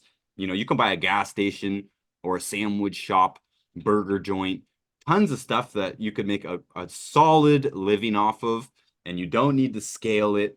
And you don't need to innovate anything or anything like that. I lost my point, Luke. I lost my point where I was going with that myth of innovation. Were we talking about the Elon Musk quote that I gave you about the extra 10,000 instead of saving it? Because I feel like as much as you save, that you're actively building and trying to, you know what I mean? Take the 10,000, make 20, you know what I mean? And keep building it. Because honestly, I thought to myself, well, I could save my whole life. And if I of what I make and what can I actually save, and I'll have fuck all. But if I can build that and multiply that by the actions I take, whether through selling items like silver and gold or jewelry like what you're doing, or in the stock market, or selling weed or getting beer, anything, man. Like I know people, like I was just talking to a guy the other day that it was his second job. He has a full-time job as well in sales. And I've always looked at this guy and he was always happy, like all the time. Every time I've seen him, and he just works at the bank. He's just like the not the usher, but like the person, the welcoming committee when you go to the bank, like the center of the help center when you go in, you have all your tellers, and then you walk in, there's someone there. Always a happy-go-lucky guy. Shot it off with him right away. And I ran into him at a gym because I went to the gym yesterday with a buddy of mine at a different facility, LA Fitness. And he's always so happy. He's going on 3 vacations a year. And I just had to go up and ask. And I said, I know this is really personal, but I just want to know because I have a feeling that you've done very well for yourself. And I just want to know the direction you go in and maintaining what you have and building that. He's like, it's funny you asked me that, but he's like, what we talk about all the time, right? He's like, I like what I do. Um, every day I have to make money. I gotta make 100. He's like, even if it's $100, he's like, I don't believe in retirement.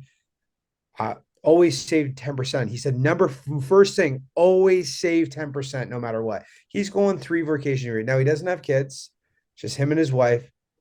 But I'm thinking, like, I'm like, you could leave right now and be okay. He's like, yeah, but he's like, I got it. He's like, that's the Italian in me. As we talked about in the other episode about culture things, right?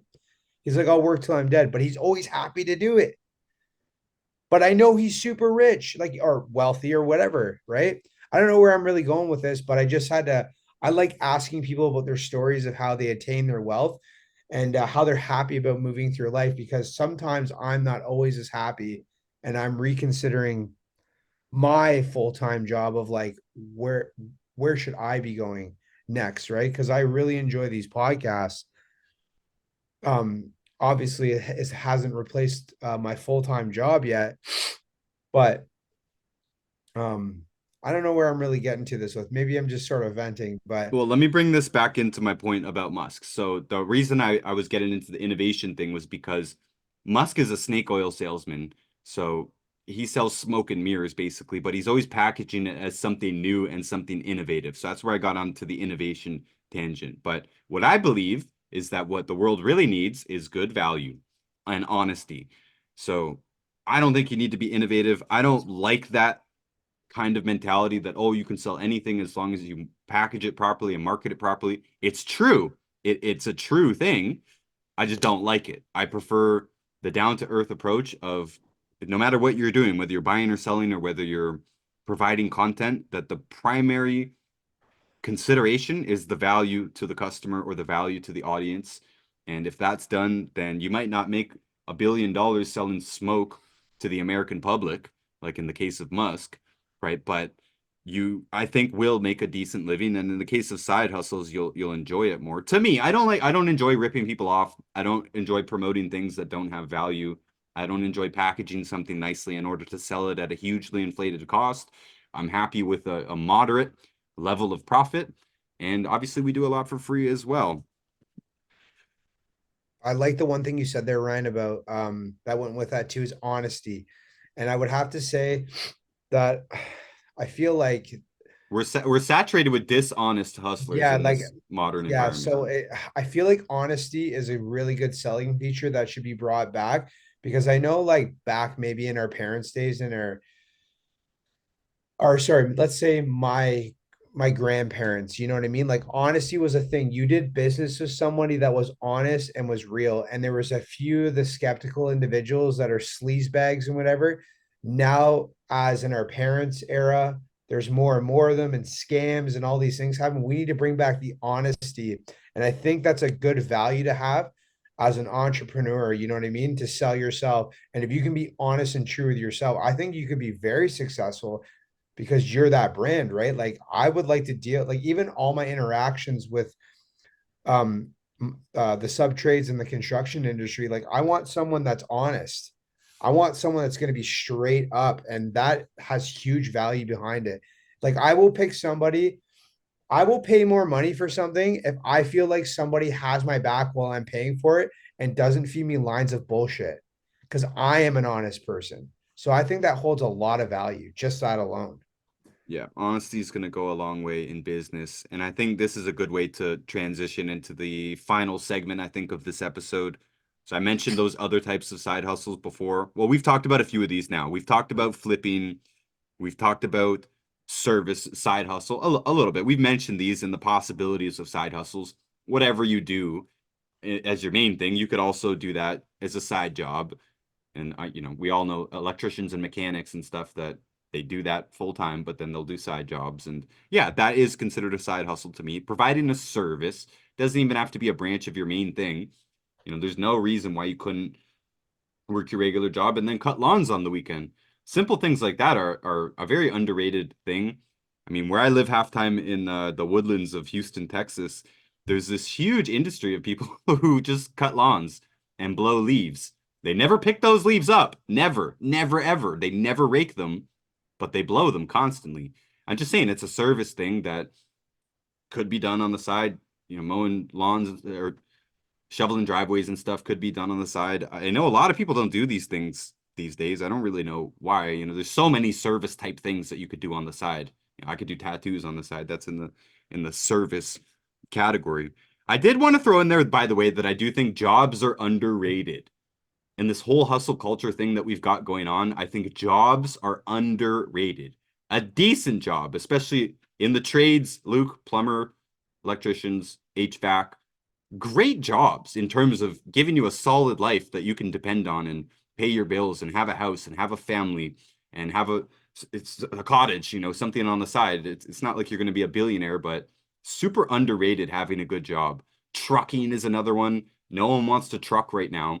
Every trucking company is hiring. It provides you a decent living. Driving for a living sucks, but it provides you a decent living, and you're actually literally making the country work. It's meaningful work. It's you know, you're not bagging groceries at the grocery store, which is very hard to see as meaningful.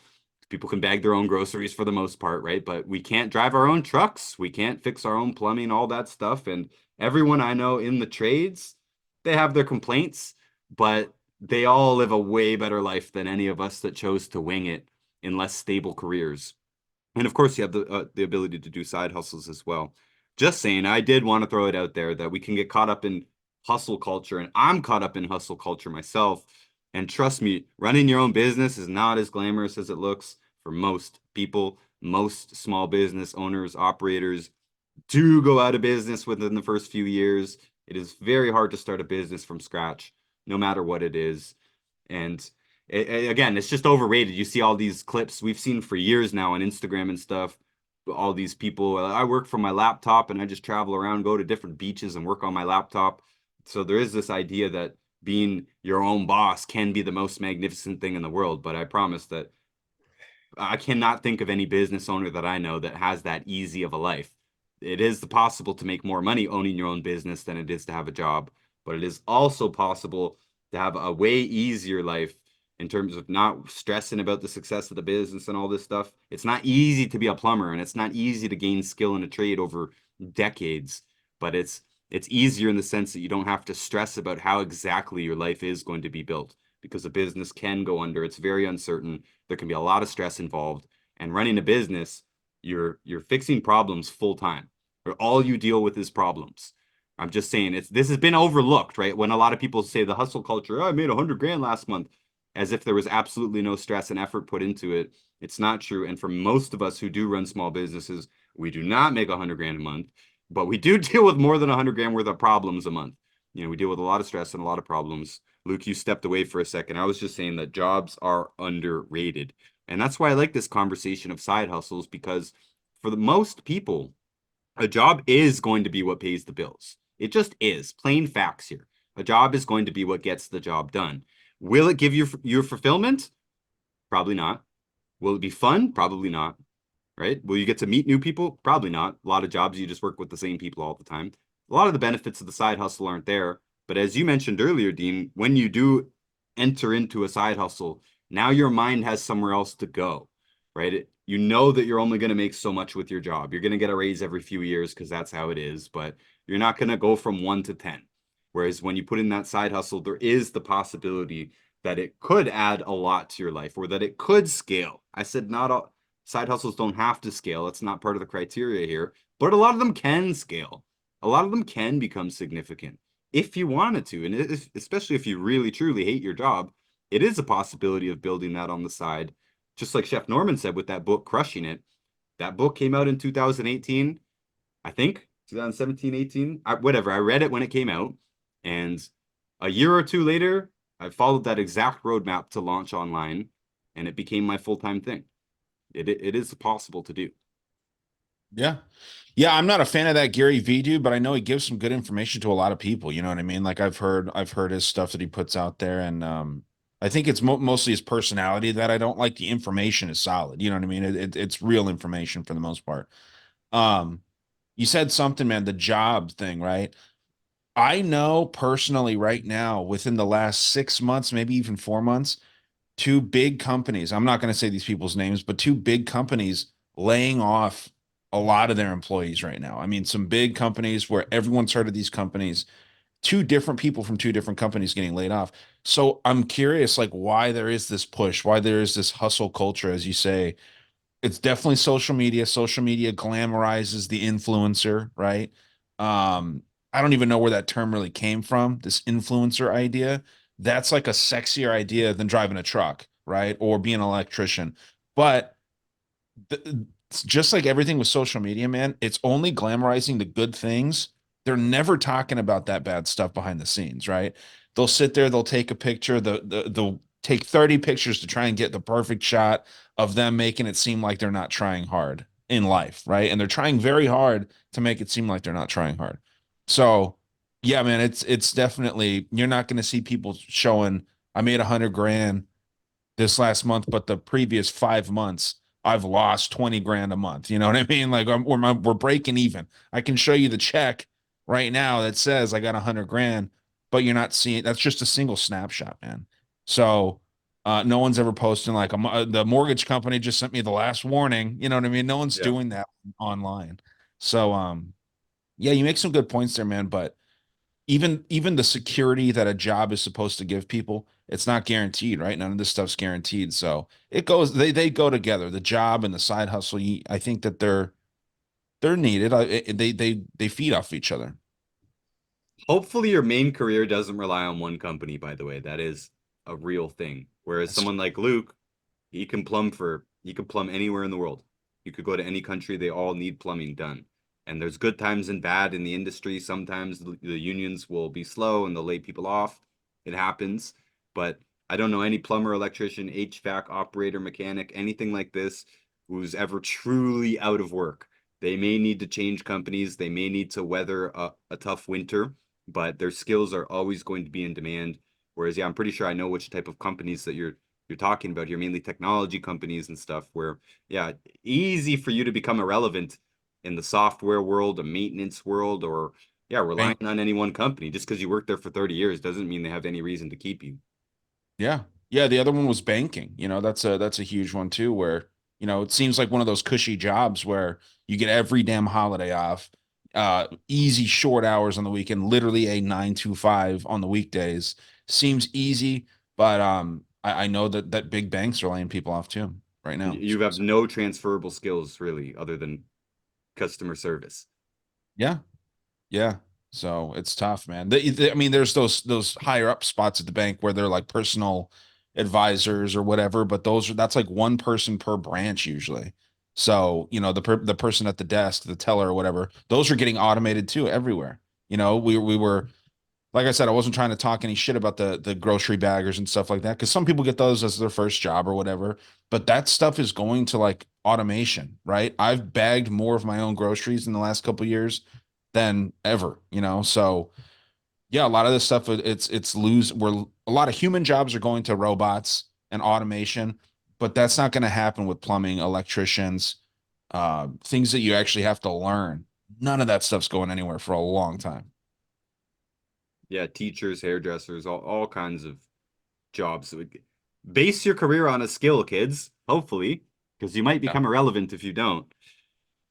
Even just physical labor is going to be very expensive. A lot of the stuff that is advertised on social media is like we just talked about is easy stuff, laid back jobs, easy hours, all that stuff. Yeah, there are those jobs, but you guys are right. They'll all be taken over. But I'll tell you right now, in probably 5 years, I'll be getting paid $100 an hour. And I'll be fucking real soon because guess what? For every 7 people that leave the trade, one person comes in. Nobody wants to do physical labor anymore. Now Yeah. they're sort of pushing it because they're like, oh shit, what's the average age in the industry? In their 50s. That's wild. That's wild, dude. And then for all the trades guys that have to maintain the infrastructure, I'm just saying, I believe a job is a time killer. It's a waste killer. It wastes 75% of your life to enjoy 25. So if you can find a side hustle that you enjoy and maybe get you out of your job, then maybe you can have a job like Dean where you can go every day and be happy about what you do. You know what I mean? Because like that is the true dream. If you do a job that you love to do every day, it's not a fucking job. And I think what Dean said earlier is about the side hustle takes you out of your 9 to 5 job. And I think that we all would like our side hustle to be our 9 to 5 non-job because we love it. And that would be the direction that I would like to go in because the job comes with a lot of consequences and I do get paid good money, but there is a lot of bullshit now in the industry. And when I've started to now politics and people and engineers and everybody, it's the way the entitlement, the finger pointing, like there's no ownership anymore. Um, I'd like to be completely out of a 9 to 5 job because of the amount of garbage that comes with it. I only do it because of the lifestyle that I want to maintain now. So I'm obviously comfortable enough to be in the situation that I'm in because I'm willing to do it. But the direction of getting out of it, I want my side hustles to take off so I don't have to do it anymore. And then that would be my dream. I'm not Wow. sure which I'm not sure what the question was, Ryan, because I left there for a second of the last bit of this podcast we're doing. All right, so he was talking that jobs are underrated in a sense that they, getting paid 9 to 5 and getting a regular paycheck is always cool, right? You know how much money you're going to make if you work 6 weeks, right? And I'm going to get it back to side hustles. And yeah, jobs are good and they're bad. Talking about job security, talking about robots taking our jobs. I would love to see it happen. I've been dying my whole life for a robot to take my job. I am a chef. I do cook. Bobby Filet, he challenged the Honda robot to make pancakes and he beat it. So I'm waiting for that day. But on a side hustle, and let's say let's say your job is no purpose. Let's say your job sucks. But it does pay your bills. The side hustle is the escape. The side hustle, I also feel, is something you could try anything that you think in your mind that someone might buy and make it. And that's what I do. Like I have what's called a bad bitch kit. And I used to start with ski mask and sew patches on them and paint fingernails and try and sell them to bad bitches in New York City because they pay 50 American. I don't know, Dean, your money's worth more to us. So when I bring you $50 across, it's actually $83 to me, right? And I'm a cheapskate on the shipping, right? Trying to pinch the pennies.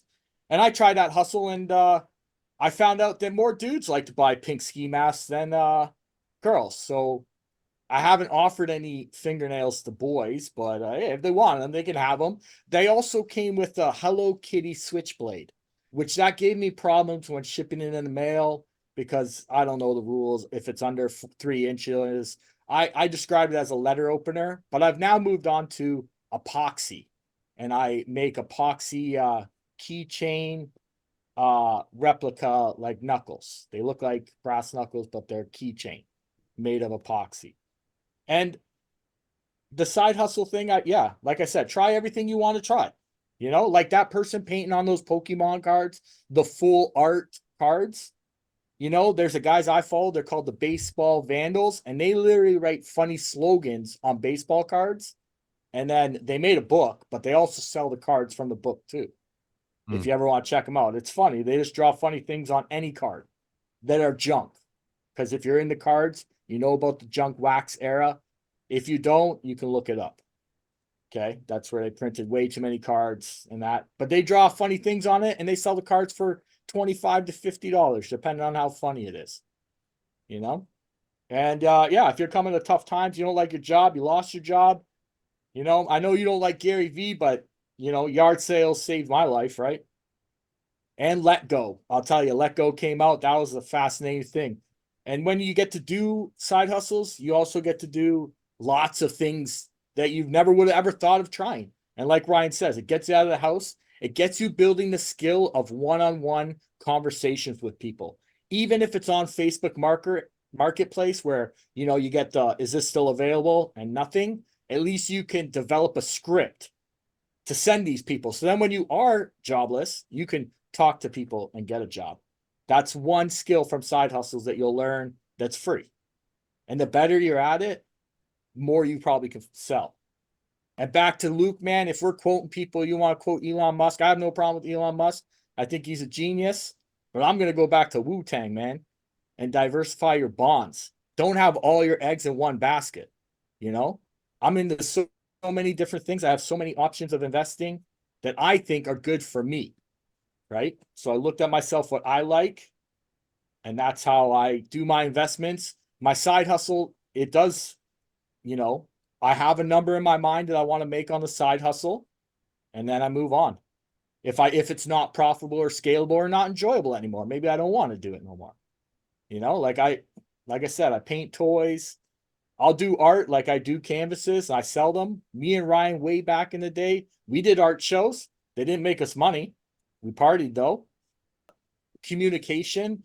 And I think if we're getting back to the key to everything, I think in life is going to be one-on-one communications. If everything goes to crap, the government disappears, we still got to deal with everything as humans.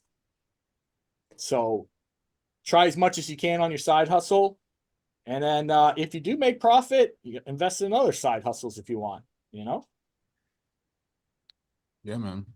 Luke, looked like you were about to say something, man. I had something on that too. So Chef Norman, I was just gonna ask you, how do you from all the side hustles that you've done, when do you know when one's not going to be non-profitable and then you gotta like say, hey, I gotta call this quits and I gotta try something else? Because I'm sure we've all been down this path, and I know you've done a lot of side hustles. So when did you find out like, hey man, I can't really invest too much more time into this. I gotta bounce from this and I gotta start something else because like obviously, like you just said, I gotta diversify, right? Yeah. So that comes with just getting older and decisions that you make. A good rule that I use is I've had many jobs in my life. I've worked many cooking jobs. I've had even stranger jobs from cooking, like scalping tickets, ice cream, driver. I did a lot of things to survive. Where a side hustle to me is when the money and time are not equivalent. Because when money gets involved and money's in your head, then you think about the time you're wasting to make that money. And if it's not getting you out or it's not active or, it's just when you grow up, you learn to let go. Could be ego, could be pride, could be that, this is losing me money. And like you said, you have to make so much money. You have a number, you should have one. If you don't, sit down on your bed and figure out what your number is that you need to survive. And then So I agree. go from there. But like when it starts adding up to money to time for me, like a regular job, I'm out. I don't like that. So my time of value, I think of everything as time of value. Me driving to work, me driving home.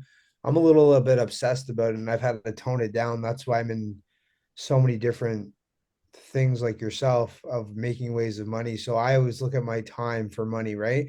Like I'm not going to be doing certain things that's like I'm valued at this, and I'm not going to waste my time doing something that costs me more labor because I'm expensive. So I look at it like that because I don't like wasting too much time on one thing where I'm not being profitable. So I do agree with what you're saying 100%. So like one thing is the side job. I better be making $100 an hour, if not well over that, when I go to do them, just because of my experience doing them when I have them. It's not to rip people off. You're paying me for my mind, not what I'm charging you for the bill, right? An average person would take a lot longer to do it than me, but obviously, since I know the code very well and I know what materials to use and the experience and professionalism that I hold to it, that I feel like you get that value with me if you pay for that. I might be a little bit more expensive, but yeah. Yeah. Sorry, Dean. Yeah, what, you're absolutely right. Like it didn't take you overnight to develop this skill as a plumber, right? Just like it didn't take me overnight to become a chef. My side hustles really don't depend on my skill, my cooking skill. Like, yes, I have a cookbook out on Amazon, and yes, it does pay me good, right? Yeah. But there's things I do to perpetuate that, which I do not get paid for. But because I dream big enough, maybe it will pay up for me, you know? So for me to go and be like, yo, I'm gonna cook this barbecue, like I get asked to do a lot of barbecues. I get a lot, I'll ask to do a lot of like birthday parties, cooking and that. And I don't have a fee, I don't charge anything, you know. I try and make it an enjoyable day. So my side hustles, they pay me way low. Like I said, bad bitch kit costing you $50. It probably almost took me maybe 2 hours to put on the patches, and then the mask itself cost me either from $5 to $16, depending on the print that I get with it. And then, shipping and that. So like really I'm only making what, like $25 in 2 hours, which if you broke that down, I could make more money at Tim Hortons making a good coffee and getting tips, you know? So, but it's where it can go. Like Dean said, like what is the limit, right? But that's also the scalability. Scalability in side hustles, like Ryan says, none of us are really looking at that. We're really just looking at us like I said, I buy things that I like. So buying and selling is fun for me. I always like getting a deal. I like haggling people. And like Ryan says, we buy most of our stuff from China and then we sell it. We look like a flea market. Like I Pickering mean, Flea Market, that's what we look like. You you're know? passionate though. You're passionate. Like that's what they always say. Like I'm messed. I know that. So like if I ever find something one day, and I think it would be this, our podcast episodes. But if you're passionate about it and don't worry about the money, I think generally speaking, like it's going to be you're going. That's what you love to do, and then eventually the money will come. So I'm trying to direct myself that not everything is time for money. You know what I mean? And I'm sorry, Dean. I know I went on a little too long, but what were you going to add to that? No, Like, yeah, man. You said both you guys said some incredible things there. There's a lot to touch on. Chef Norman, not all jobs are going to get taken away by robots, obviously, right? But there are definitely some. Chefs, that's not going anywhere for a long time, man. I don't know a I'm, fucking robot I'm that sad can. about that, buddy. What's that? I'm sad about that. I wish the robots would just take over. I think I might be happier. Really? Yeah, I Yeah. mean, well, you got job security. It sounds like you got a lot of skills too. There's people that just have a mind for side hustling, and then there's people that are kind of like these NPCs, right? They just kind of float through life and they're happy to they're perfectly content with just like the mundane activities of just 9 to 5 life, and that's perfect for them. And they have a place in the world, obviously. Luke, you mentioned you were talking about like your time for your value and all this stuff. I heard this quote, man, and I don't know how much it ties in, but it was so well put, and I'm going to butcher it. But anytime you're doing a job, you can have things three way. Or there's three options. You can have things two of the three options. There's good, there's fast, and there's cheap. So you can take two of those, but then it's not going to be the third. So you can have something done good and fast, but it's not going to be cheap if you get it good and fast. You can have something fast and cheap, but it's not going to be good, right? You can take two of those things, but it's going to cancel out that third thing. Um, I thought that was a really interesting way to put something. Just taking those three items, pick two, and that's what you get. Um, but yeah, man, there's people that have minds for self startedness or whatever you want to call it. There's a place called First Form, and they make supplements, really high quality supplements. I don't know much about it's like working out stuff. It's to bulk up and all this shit. His story is really interesting, and what he talks about, and a lot of entrepreneurs seem like they share this sentiment here, where the beginning stages of starting all these things is the best part. When you're broke and when you're just passionate about something and it's taking you, and you have that idea that you want to blow this thing up, you want to grow it to be the biggest company in its industry.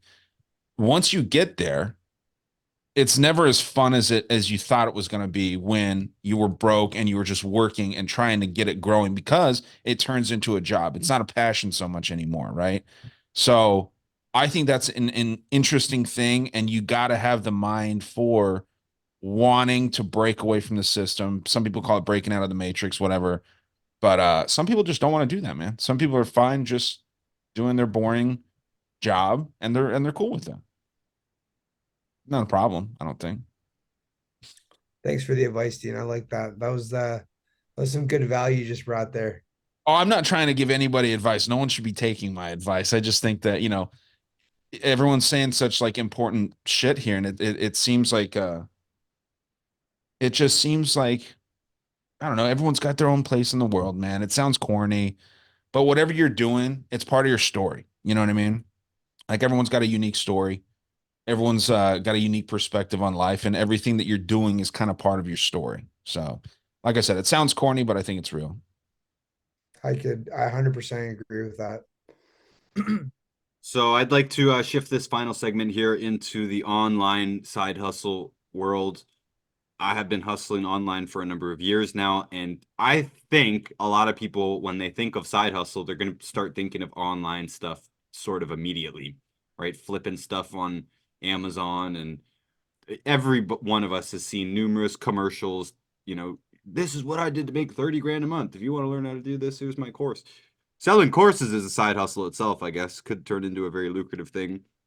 It's a easiest way to get called a scammer online too, but it's aside from the fact. So I already mentioned the main categories here. You can get paid off of views, and that itself, like making content here, leads into the other possibilities of affiliate marketing, getting sponsorships, doing an MLM or a network marketing, or drop shipping products. I don't know if I missed one there. Those are the main ways that I'm aware of to make money online through content, from making content. So I want to just comment on these quickly, and I don't know if you guys have some comments here. I know Ryan Dean has dipped his toes into some of this stuff here as well with your podcast. I don't know if you've been paid for your podcast, but my experience with getting paid for views sucks. Our most popular platform is Instagram. So we've always done best on Instagram. We don't get paid for views on Instagram, but we do make sales. We sell our products there, which are drop ship and MLM. So multi-level marketing, which is maybe we can touch on what that is later, and whatever. It doesn't matter to me, whatever form the business is in, whether it's MLM or just strictly buy and sell. I don't know. We sell products online and we make commission based on the sales, but we don't get paid on views. I did get paid on podcast when we were with Spotify. They paid me $58 because I was getting 1 penny per listen. And so I think that was up to 5,800 views or 58,000. Don't know. My math is off in the morning. But they cut me off after $58, and the podcast then grew. It grew a bunch after that. It grew to over 2 million views. So in my mind, Spotify still owes me 20 grand, 1 penny per listen for those 2 million views.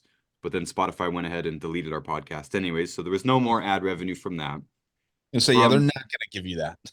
No, they're never. I'm just kidding. They terminated me. I don't have a right to it. But if they had maintained me, it would have been at least 20 grand before the podcast got taken down.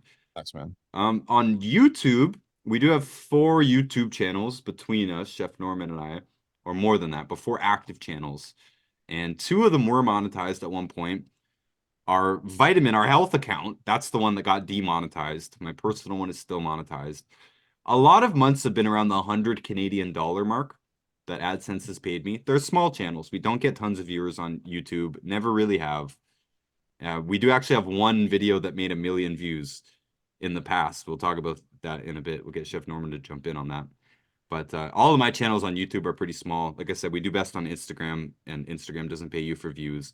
Right now, this month, we're on the 13th of April here that we're recording. And I've got $32.40 in my AdSense for YouTube, getting paid for YouTube. So it's not much. Even on the best months, maybe the best months ever were like $200 when both of my channels were monetized. Right now, this podcast, because I switched to Acast, hosting platform for the podcast, we just got the monetization criteria like a month ago, less than a month ago. And I've made a total of $3.92 US in that time. So it's almost nothing as well. Like, it's not literally nothing. It's not to discount. It's something that could grow. We were talking about scaling earlier. Your side hustle doesn't have to scale. There's only so many lawns you can mow without getting employees and all that stuff.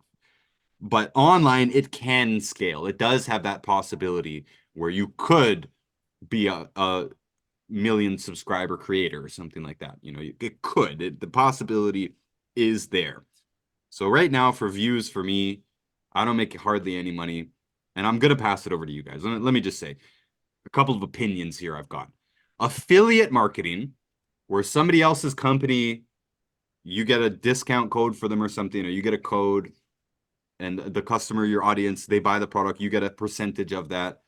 I'm not very excited about affiliate. I've never been that excited about affiliate. I get offered affiliate deals almost every single day. All the normal ones that you've seen other creators pitch, like Raycon headphones and the Ridge wallet, NordVPN, all that stuff. They offer that randomly to everyone, basically, almost everyone. So I get those all the time. I've said no to all of them because I don't believe in any of those products or services. That's kind of the crux for me, is that I don't feel there's actual value in those products, or they're actually harmful, or they're just junk and you never needed them in the first place. Like these meals in a box, those companies. I hate those companies. I think they're terrible value, so I would never promote that. And even there are companies that I like, and a couple of them I have an affiliate link for. The money is just so small. The commission is just so small that to me it really, really hasn't been worth it to focus on. Except for thriftbooks.com, by the way. Thriftbooks.com, I do have an affiliate link. It is in the description. If you do use it, I will get a very small percentage from your purchase. But I love thriftbooks.com, and you do have free shipping in the US. Any orders over $15 or more, you get free shipping. You get points, which add up to free books, which I love. I really, truly, actually love thriftbooks.com. I went out of my way to get their affiliate link. But still, even if you use it, and you should use it because it's great value, it's the best value for books that you can find in America, at least, it's pennies. I'm going to make pennies off of it. So I'm just saying, affiliate, I've never been that excited, usually because the quality is not there, the value is not there. And for me as a creator, there's hardly anything to be made from it unless you have sort of millions of followers. Yeah, 1,000%, man. I mean, my show, when I was really pushing a lot of effort into it, right?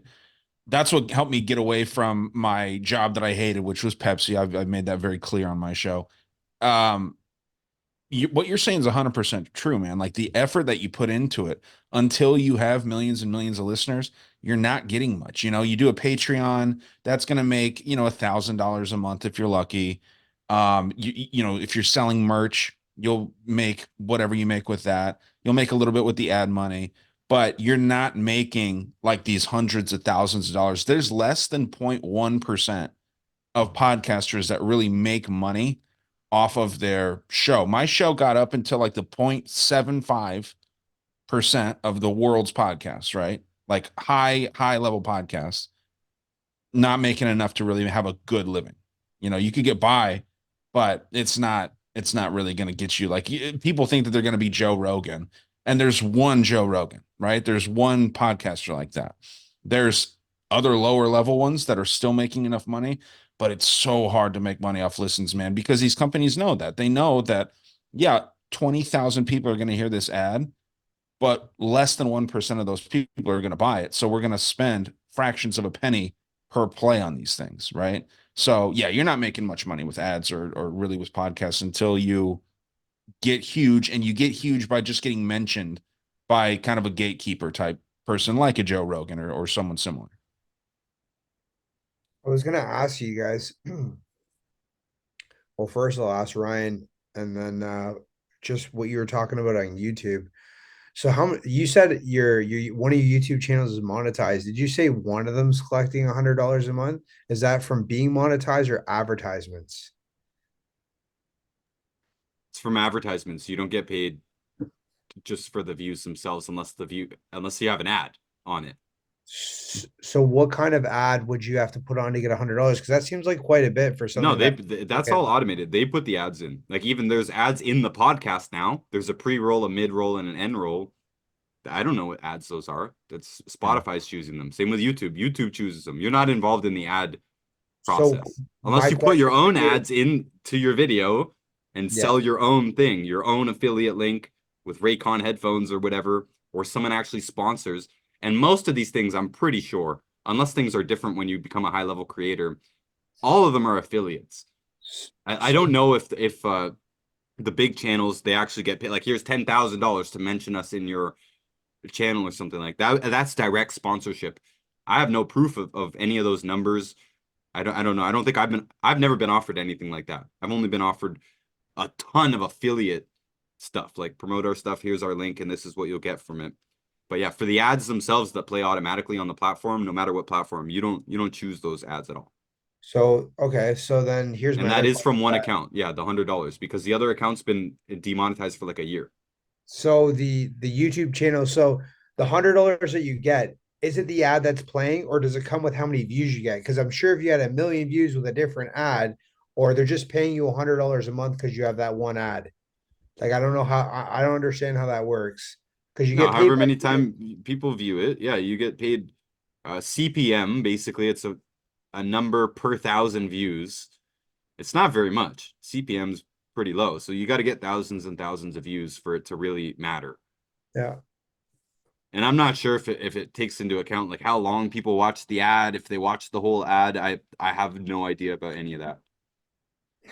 I think what Dean, well, he's not here right now, but I think Dean was saying about how hard it is to be a Joe Rogan episode or be mentioned by someone. I think what we want to do is basically give the good word out, maybe some of our own life experiences of what we've gone to and about the topics that we talk about, and obviously build our businesses through this platform. And I know it's probably going to take a long time to do that, but if I believe that we bring excellent value to the table of two, three average Joes here, always spitting on the weekends about what we think about our ideas or we talk about. Um, but when I'm not sure how many views you would need on Patreon to make $10,000 a month, but I'm sure it's probably like I would assume up to the hundreds of thousands, right? Yeah, you need tons of views. And I do want to say too that it's tough to stand out online. That's one of the barriers here. Everybody thinks they can be a TikTok star or a YouTuber or something like that, but we're very saturated. We're well over 10 years into this thing, and it's hard to stand out, no matter what it is that you do. If you did art, if you did how-to videos, if you're just entertainment, if you're a comedian, it really doesn't matter. It's hard to stand out. That is a barrier it wasn't always there. One reason Joe Rogan is a very good interviewer, by the way. Absolutely will give him that. He's open to a lot of different concepts. He's been consistent. He's been extremely consistent. He didn't come out of nowhere as the biggest podcast in the world, but he did also get in relatively early, where it is easier to build your name when fewer people are doing it. Just like when TikTok was new, there were some people who blew up for doing almost nothing. It's just harder to do now. It is harder to do now. So anybody starting YouTube and all this stuff, you should know what Ryan said. Most people are not successful, even with as many views as he had. Very, very difficult to make a living on it. And this is why even with big time YouTube channels, almost all of them are doing affiliates with Raycon and the Ridge Wallet and NordVPN and all this stuff, because views are nowhere near enough to pay for what they need, especially when you got editors and producers and all this stuff. You can't live on views, to my knowledge, with any platform. And all our platforms are small. Even our Instagram, even our biggest account on Instagram is only 65,000 followers. It just hit 65,000 this morning. That's enough actually for us to make a living selling stuff to 65,000 people. That's a good, decent audience, but it's not enough to go on affiliate types of percentages or on views or anything like that. I was just looking at my Rumble as well. Very low views on my Rumble. I made a total of 6 cents. And apparently I haven't even made one penny since 2022. I've only got 3 videos that were viewed enough times to get paid, I guess. I'm not really sure how Rumble works, but yeah, I've earned 6 cents on Rumble based on views, right? So yeah, if it Yeah, was only about views, it would be totally untenable. but just the value that you bring to all these people and change their lives through health. I know we don't talk about it on the podcast here on our entertainment episodes, but we also have this platform as well to attract people to our links for health to get people healthy. You know what I mean? I believe that's a good thing we provide in the world.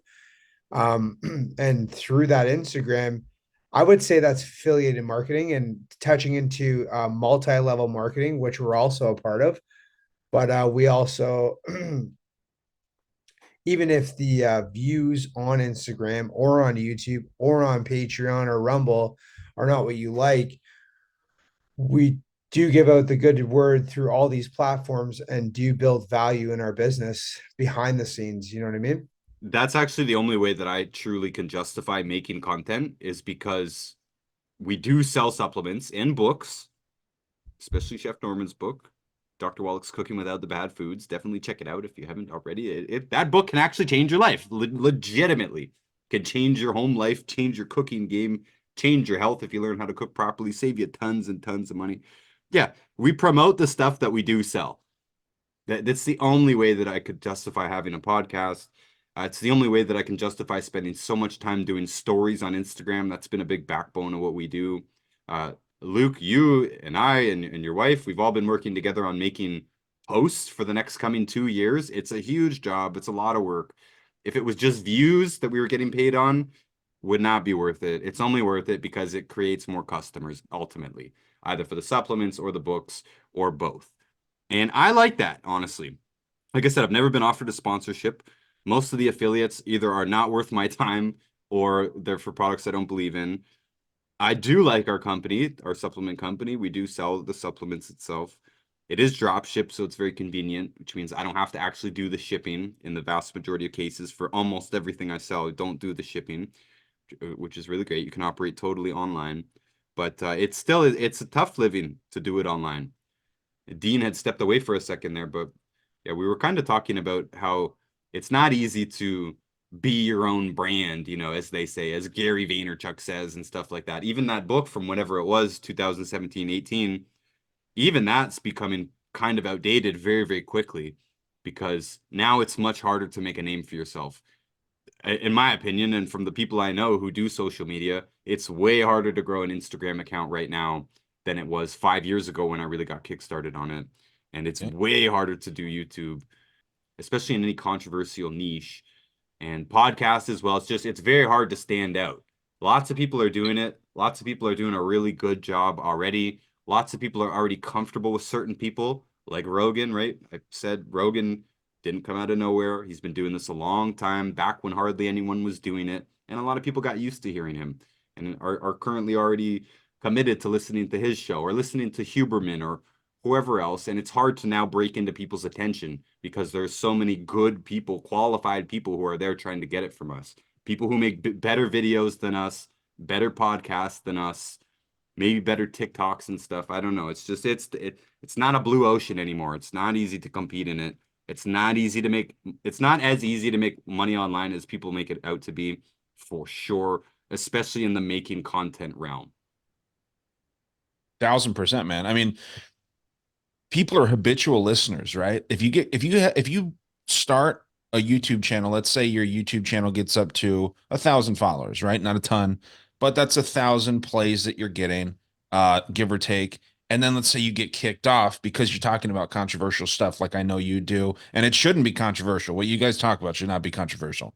I have talked about things that I know are controversial, and they're kind of meant to be, right? Some of these kind of wild conspiracies, they're definitely controversial, and they should be. For some of them I know aren't necessarily true, but it's meant to get thought going, right? Like the shit about Bigfoot, dude. I don't believe in Bigfoot. You know what I mean? Like I don't think it could be real. Who knows? But it's fun to have those conversations, right? Flat Earth stuff I know gets taken down a lot. I'm not a flat earther. I don't know what the hell we live on. It's probably not flat or round, right? If those are the two options. But that kind of stuff gets taken down. It gets censored. If you have a YouTube channel and you get kicked off and you tell them, like, go over and listen to me on Rumble, no one's going to do that. Like such a small amount of people will listen to you somewhere else, not because it's hard. That's something that people should study. Like, why is that the case? Why don't people just go to a different platform.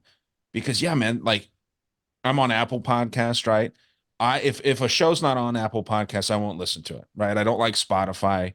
That's just where I listen. Like I know that it's a problem for creators to get people to listen on the methods that they want their audience to listen to them on, and I don't even follow that advice from the people, right?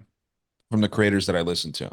So I'm not sure, man. It's a weird. It's very very difficult to try to start things because of TikTok too. I believe, right? TikTok is kind of hijacking the game. People will have 4 million followers on TikTok and like 20,000 maybe versus that 4 million on like Instagram or YouTube. But yeah. What was the initial question? Well, it's not a question, just comment that it's very hard to stand out online. It is very hard to make a living online in Yeah. terms of being a content creator. Even if you're exceptionally talented, gifted, intelligent, great communicator, it's just we have a whole red ocean out there full of excellent content creators already. Well, yeah, because for the most part, for most people, man, like your things that you're talking about, not you guys, but most people out there, what you're talking about, what you're getting at, what your subject matter is, it's been talked about many, many times before, right? Now the alternate health stuff, that's not the case, right? Like I don't even It know. kind of is. Actually, it's just that most of that is banned and suppressed, but like, it's not new. Most of what we do is not new. Okay. Well, yeah, I mean, you know a lot more about that than I do. I mean, to me, it's all new. A lot of that stuff's new, right? So, and yeah, maybe that is because that's by design Because and they'll show you flat Earth, but they won't show you vitamin E.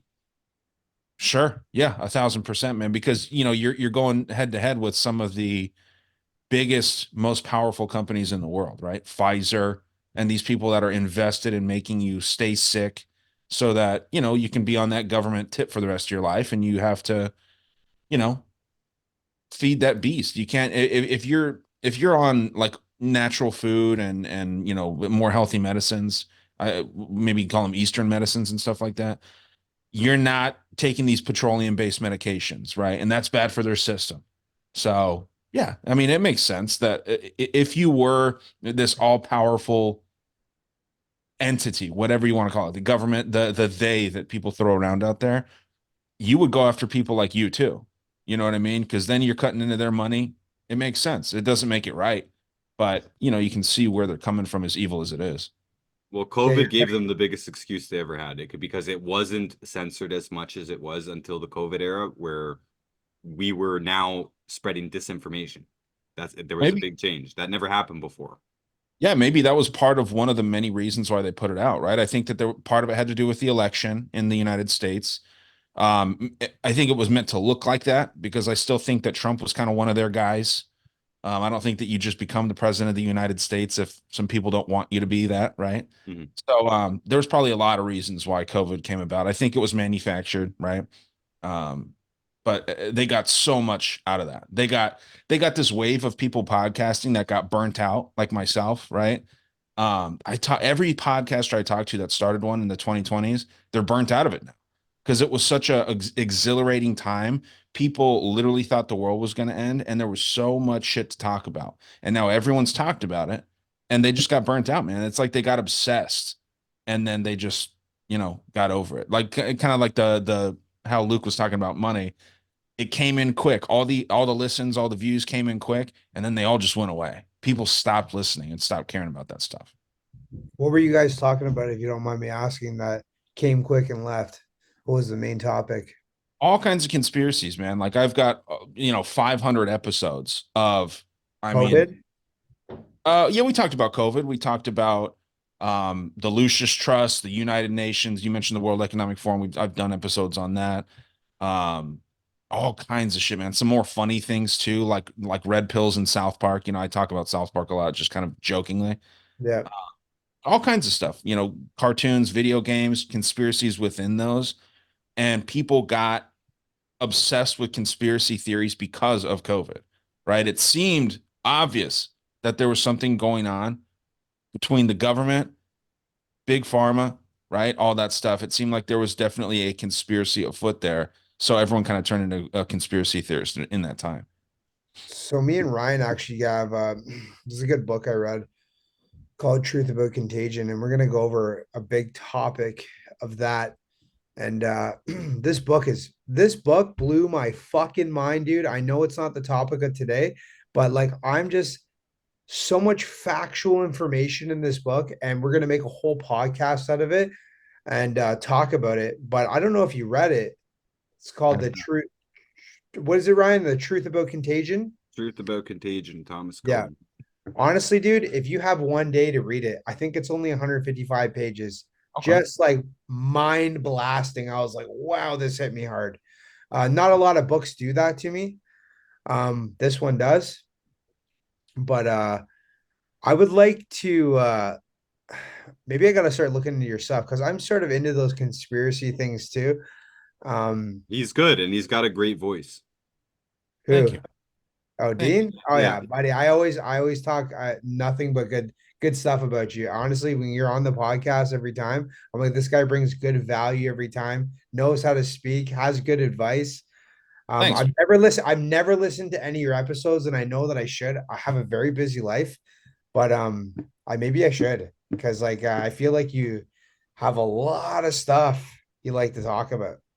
Well, yeah, I appreciate that, man. And yeah, I was telling Ryan, it was early for me, so got a slow start here, right? But um, I was very passionate about the content when we started creating it. I started creating it with a very left wing, I mean, hardcore liberal, and I would be considered alt right by the mainstream. So it was kind of there was that constant clash of like debate. This dude was he doesn't believe in any conspiracies, right? And I believe in a lot of shit. I believe that the elites are kind of colluding and trying to control our lives, make our lives harder. He doesn't fathom that. He doesn't think that that's possible. Why would they want to do that in his mind? So there was like a heyday between like 2020 to I would say 2022, 2023 maybe. And lately what I'm doing mostly is kind of talking about news items, kind of more current events, and I do it with another guy. And it's not as conspiracy driven anymore, but the older episodes are. So Sort of Dean, like you the bridge incident, you mean? Have you talked about one on that yet? The Baltimore one? Yeah.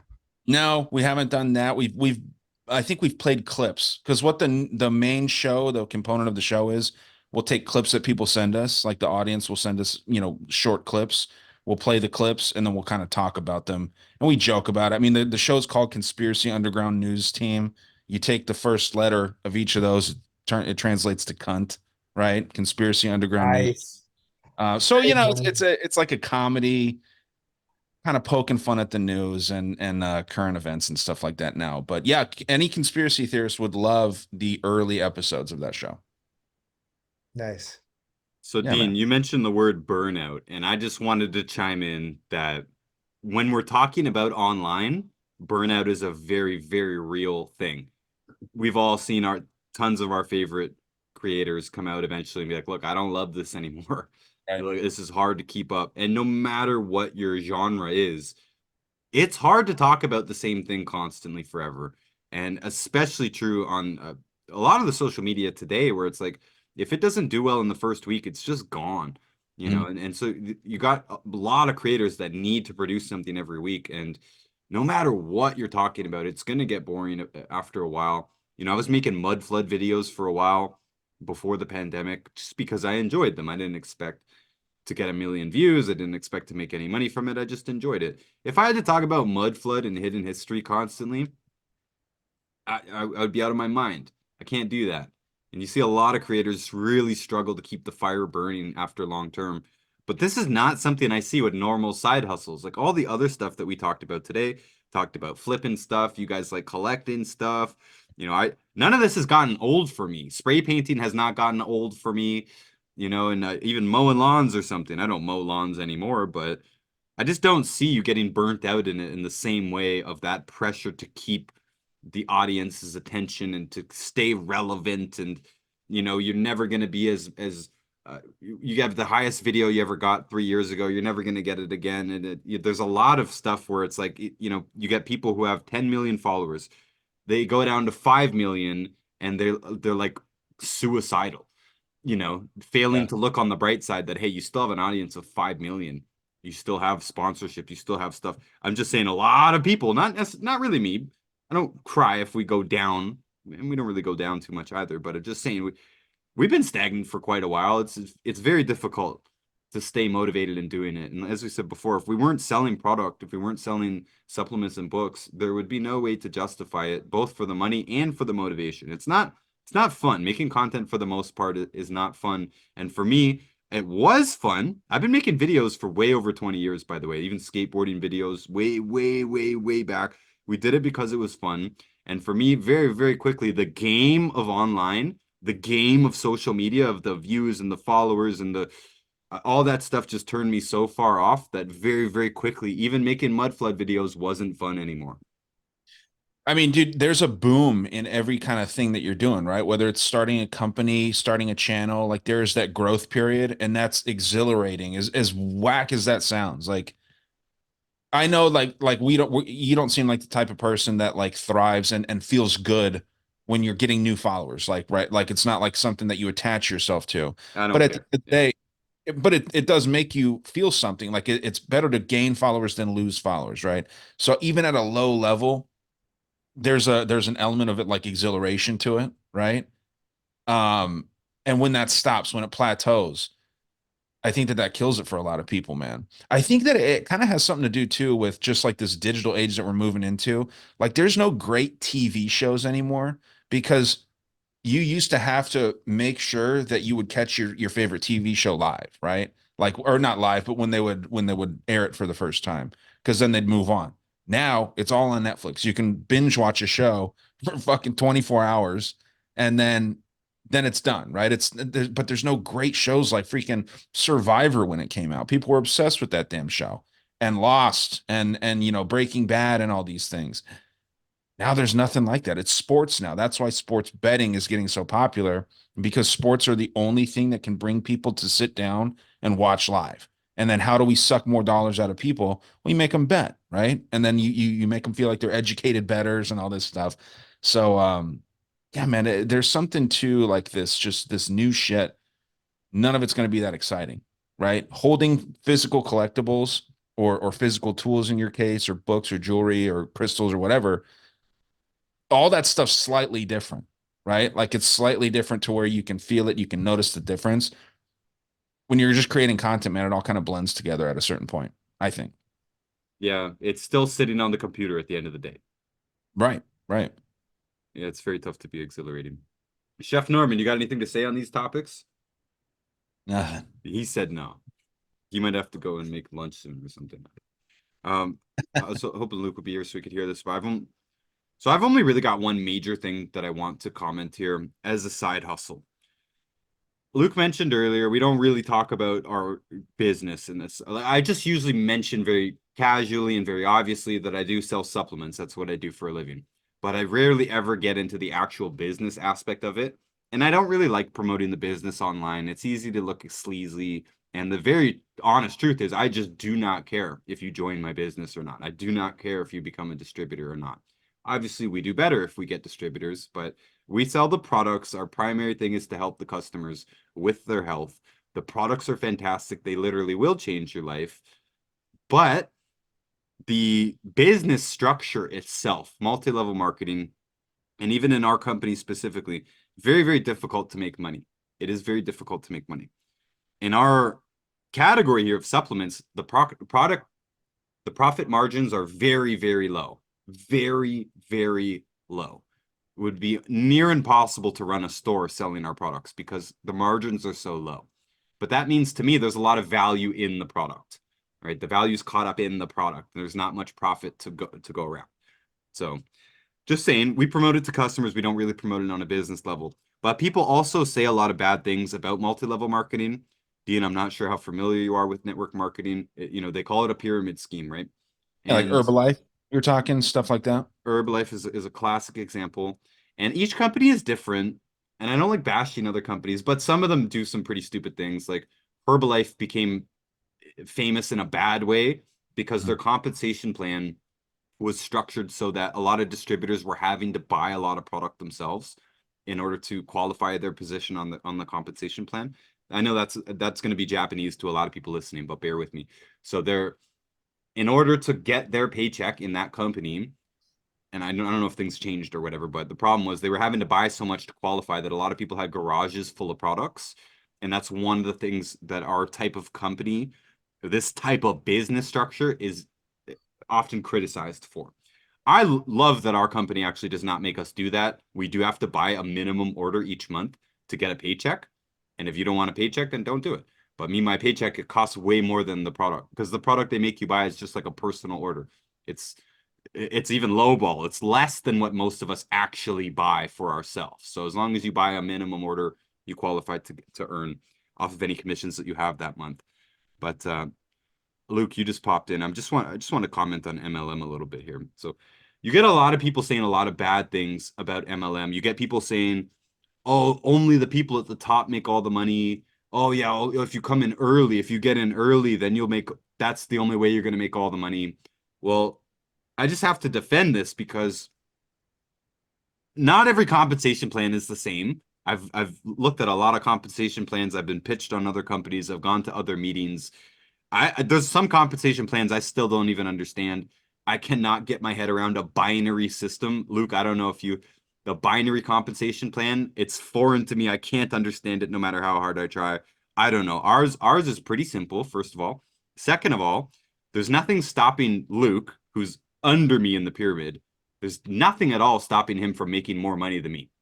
I make more money than several people above me. And so I'm just saying that mathematically, depending on the compensation plan, it's not true that those above you will always make more money than you, especially not in our company and our compensation plan. If Luke made more than me, I'll be stoked for him. It won't take anything away from me. I'll still make more than I am right now if he makes more than me, but we don't cancel each other out. I don't automatically make more than him. It's just not how it works. And with most companies I'm familiar with, that's not how it works. It's not just a matter of getting in early and getting lucky. It's just like any other business, having a good product that actually gives genuine value to people and spreading the word, right? Network marketing. Your job is to spread the word. Your job is to tell people. And Luke and Chef Norman and Dean, any of you guys can comment on any of this stuff. I really just wanted to stick up to it because you get a lot of people saying, "Oh, well, most people don't make any money in network marketing." It's 100% true. Most people don't make any money in network marketing. Most people who try trading stocks don't make any money at all. My wife tried it for 2 seconds and lost $1,000, right? Trading stocks. She got a hot tip from one of her relatives and lost $1,000 immediately. I'm sure that happens to tons of people. Most money you throw a quarter in the slot machine, lose money. Yes, that doesn't negate that there is the possibility to do well at something. And if you're not just hoping that something magic's going to happen, I'm going to sign up a celebrity or an athlete, a professional athlete or something. If you understand the type of work that is involved and you get good at doing that work and good at communicating with people and good at motivating people, doing calls, if that's how you're choosing to do it, doing meetings, meeting people in coffee shops, for me, being consistent online. If you're willing to do those things, you can make money. And I'm not here to pitch our business today. I just wanted to throw it in because it has become my full-time hustle. But Chef Norman, Luke, a few of us other people, we work together to create content, to put on Instagram, to put on YouTube, to do podcasts and all this stuff. We work together to create this content. And even Chef Norman, he runs a food account. The food account on Instagram and YouTube doesn't make any money at all, not monetized at all. It's there to support our customers. It's a form of extended customer service that we've made because we want to sell people supplements, but we know they're going to get a way better result if they actually change their food habits. And what do you know? Chef Norman's there to help you, to answer questions about doing that. I'm just saying we do a lot of this stuff for free because what it ends up doing is giving us more customers, and we actually share those customers because, again, you can run a business however you want. We're given a compensation plan and then we can run with it. With us, what we've chosen to do is build an online media thing. And I was the first one to really jump in and do it, but now they help. And now Luke gets a paycheck that's not peanuts. It's not peanuts. It's becoming more significant as well, especially as prices on everything else goes up. It's nice to have your commission check, your passive income, grow, and his wife's check has grown as well. Last month, you both just had a good month, by the way. Chef Norman's check is healthy. He doesn't have to work anymore. For Chef Norman, between his cookbook, which I guess is a form of a side hustle too, taking his normal knowledge and turning it onto a book on Amazon that can be resold infinitely without you putting any money in. It's pretty awesome. Between his cookbook and his longevity check, longevity is the name of the company, he doesn't have to work anymore, right? My check is everything. It's like 90% of my income is my supplement check, the commission check. And I get a significant chunk from his book as well. 15% of that has been very good to me. Jeff Norman added it up the other day. It was pretty good. Just saying, a lot of us get a check. Even people that are unknown here in the podcast land, there's people behind the scenes that also get a check, and it's all done from this online thing that we've created, but it didn't have to be online. That's just the way we do it. And we do get customers who do buy month after month. That's where the residual comes from, right? If you have a good product at a good price and it gives value to people, hopefully they rebuy it. We rely on repeat business. So we keep doing this stuff. We keep making the videos. We keep making the podcasts. We keep doing the stories. We keep answering the emails, answering the customers, helping them get their result until they buy it every month. A lot of people have been buying every month for years.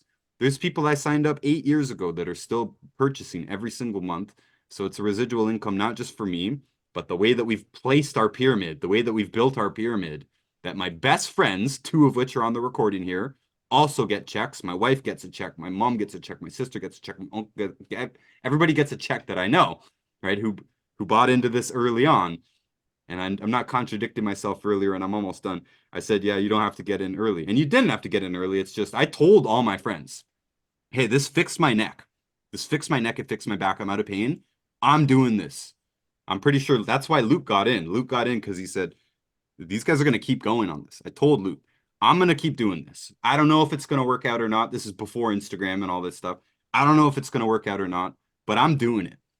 And if you understand the pyramid, obviously you do want your account in as early as possible, especially if one of your best friends is planning to crush it and planning to help you build it. Very smart. Anybody who got an account with us 8 years ago or more, they have a downline now, is what it's called. Customers underneath you. They have a downline. They got it basically for free. I'm just saying. It's a cool business. I'm done on the subject. I just wanted to defend it a little bit, but I actually love the MLM framework. It's so fair. And if I could get paid for recommending anything else, like stuff I use, stuff I like, I would, that would be awesome. Amazon terminated my affiliate program, by the way, but I love that. I recommend books. I recommend records. I recommend some health products that I don't sell that you can buy on Amazon, but I can't get a commission from them because Amazon cut me off. But yeah, there's been times in my life where I've used MLMs to make quick money. For example, we had a bank open in Canada a bunch of years ago. I was totally broke. They offered you a $50 fee if you could sign anyone up. It's not exactly MLM, it's one level. But yeah, I signed a bunch of people up. I think I got $450 in like 3 weeks. And that was massive. That was food money, big time. Just for recommending a service that actually made sense. I'm actually still with that bank today. It's actually it's a decent deal. What they're offering is, I wasn't lying when I pitched my friends on it, but we instantly got $50 each for signing up. That was awesome. Just saying, people bash on MLMs, but I really like MLM. At least if the product is good. If we all already believe in the product and we all already want the product and we already recommend them, it makes total sense to make money from it. And in this case, it was scalable. We did bring it to the masses, to the public online, and now we all get a check from it. And if we all stopped right now, our checks would probably go down next month, but they'll still be there. Yeah. I mean, dude, I think that MLMs get a bad rep just because of the way that so many of them are pitched. Like people say that you're going to make it's easy money. It's free money. It's not easy money. I know, but that's the way that some people pitch it. Right. Yeah. So the way that you guys do it, it sounds like you're more honest about it. Anything like that where the income can become passive in the future, it takes a lot of work, man. Like entrepreneurs, how many entrepreneurs fail? That's why, I mean, there's a lot of multi-level marketers that fail because they half-ass it, they step in, they think it's just going to be easy, and then they get frustrated, and then they tell their friends how it was a scam, right? And so you hear about that because there's so many people that just get into it for free money, easy money, and that's, I mean, nothing. There's no such thing, man. Especially if you're promoting a company that sucks. And there is legitimately companies that suck that also fly under the banner of an MLM. But there's also traditional businesses that suck too. Right. That I wouldn't use their services. They're overpriced, undervalued, whatever it is. Luke, what do you think? So before I started with Ryan, I did this thing called ACN because I wanted to make the quick money, but I didn't believe in the products that I was selling What because was I it felt selling? telecommunications. So like remember when that landline phone that used to have the screen on it and you could see the person when you're calling them? Okay. We have that now. This is before FaceTime and everything, right? Donald Trump was even a promoter of this business. Better cell phone plans, better internet plans, whatever. But as I got into it, they didn't really have better plans. They were just pushing. It was like the same as Rogers and Bell, but it was a sub to them, and they were selling these telecommunication products, saying at a cheaper price. So I did okay, and I made a little bit of money, but it was like it was good because every bill that the customer paid and they were usually on a contract, you get a portion of that money. So you could imagine how big that would be. Now, in that situation, I believe at one time they were cheaper, but as I got in, um, and tried really hard at it and invited people over and try to have people see my vision, the same thing. There's not very many people who have the entrepreneur mindset and are willing to push boundaries and get what they want through sales because they're truly uncomfortable or they're lazy about it. So there's a lot of lazy people. There's a lot more followers than there are leaders, and I just really want to be surrounded by leaders. So that was a quick one and done. Um, I can't remember when we started Longevity, Ryan, but it was like what, 8 years ago, something like that. I think you came in 8 years ago. Yeah. Yeah, like 8 years ago. So me and Ryan rekindled a friendship that we had when we were younger. Became really close again.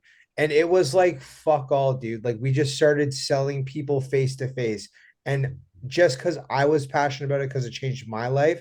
And I also love the product that I'm selling because it was changing my life. It was changing me and my wife's lives. Like we felt better, no brain fog, no pain, this, that.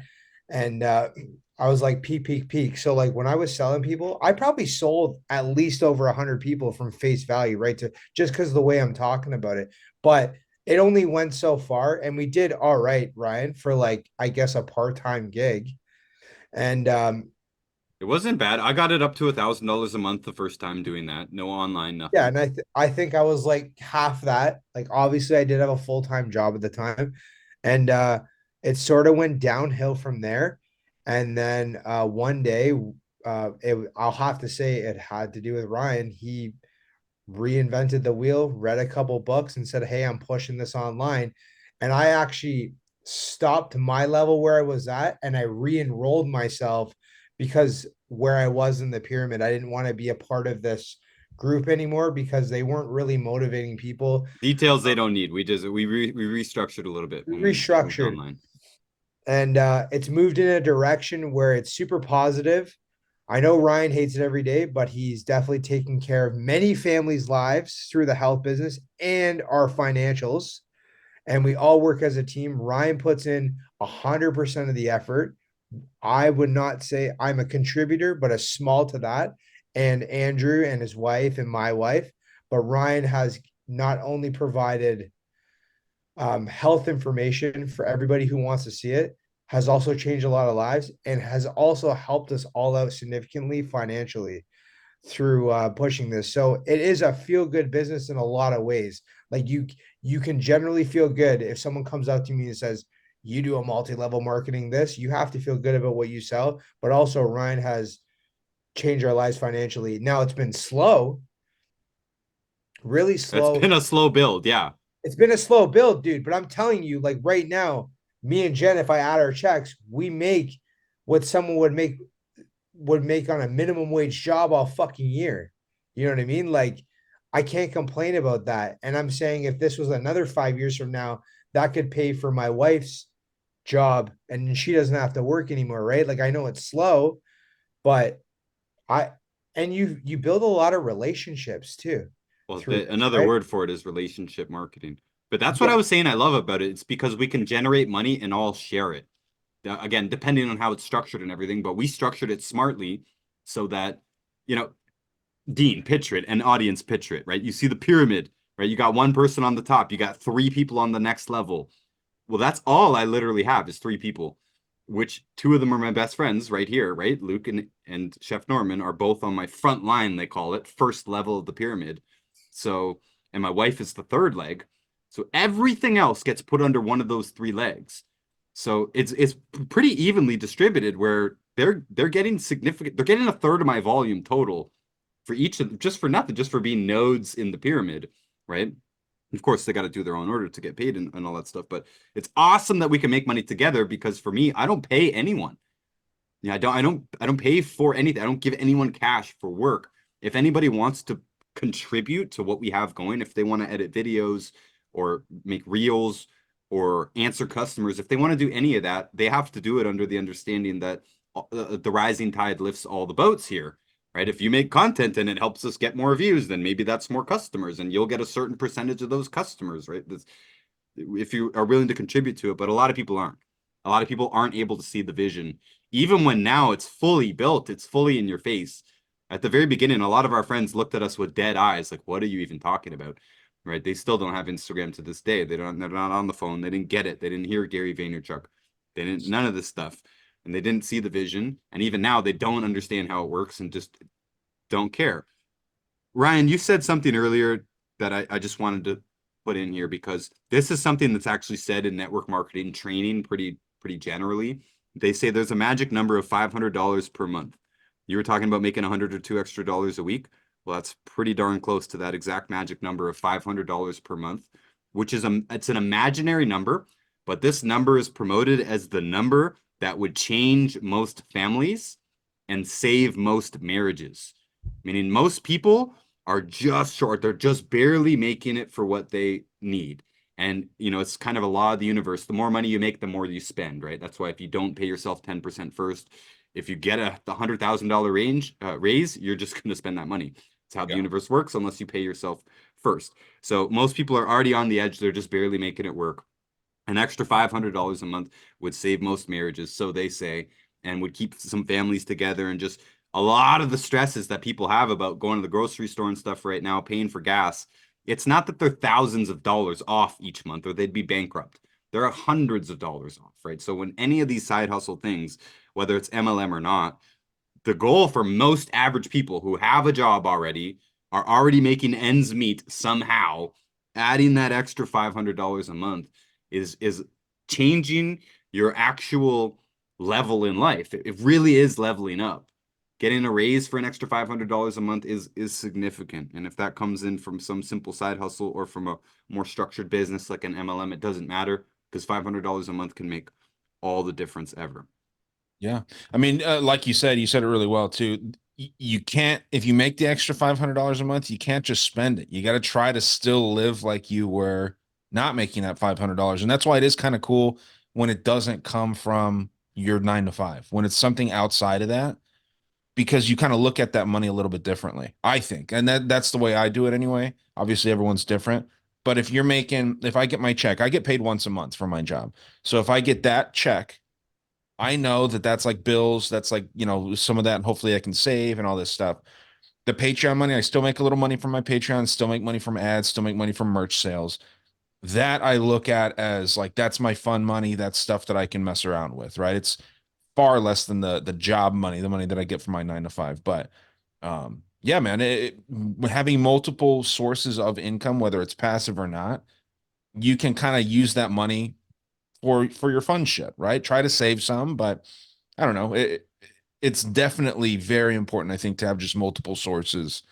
That $500 that you're talking about, do what you want with it. It's great to save it, but realistically, that's not what happens, right? People tend to spend that money pretty quick. I have something to add. Sorry, I agree with you, Dean, but I have something to add to this multi-level marketing thing because I wish I was in the frame of mind in my early 20s that I did this 14 years ago and started this. Just like I didn't have anything, you know what I mean? I don't have responsibilities, I don't have a family. If you want to make a shit load of money and you like what you sell, life is sales. I'm telling you, the amount of money when I was at ACN, I met a 20-year-old kid who was making 100 fucking K a month. He had not, he just guy's living out of his car, right? Making sales. But even if he just stopped, right? I'm sure that 100K would probably go all the way down to like 10K a month in 5 years. What kind of residual money is that? And if I had to do it all over again, the reason I love multi-level marketing, because I really didn't get passionate about this when you first asked me, Ryan, is that it's like having your own business that you start. Okay.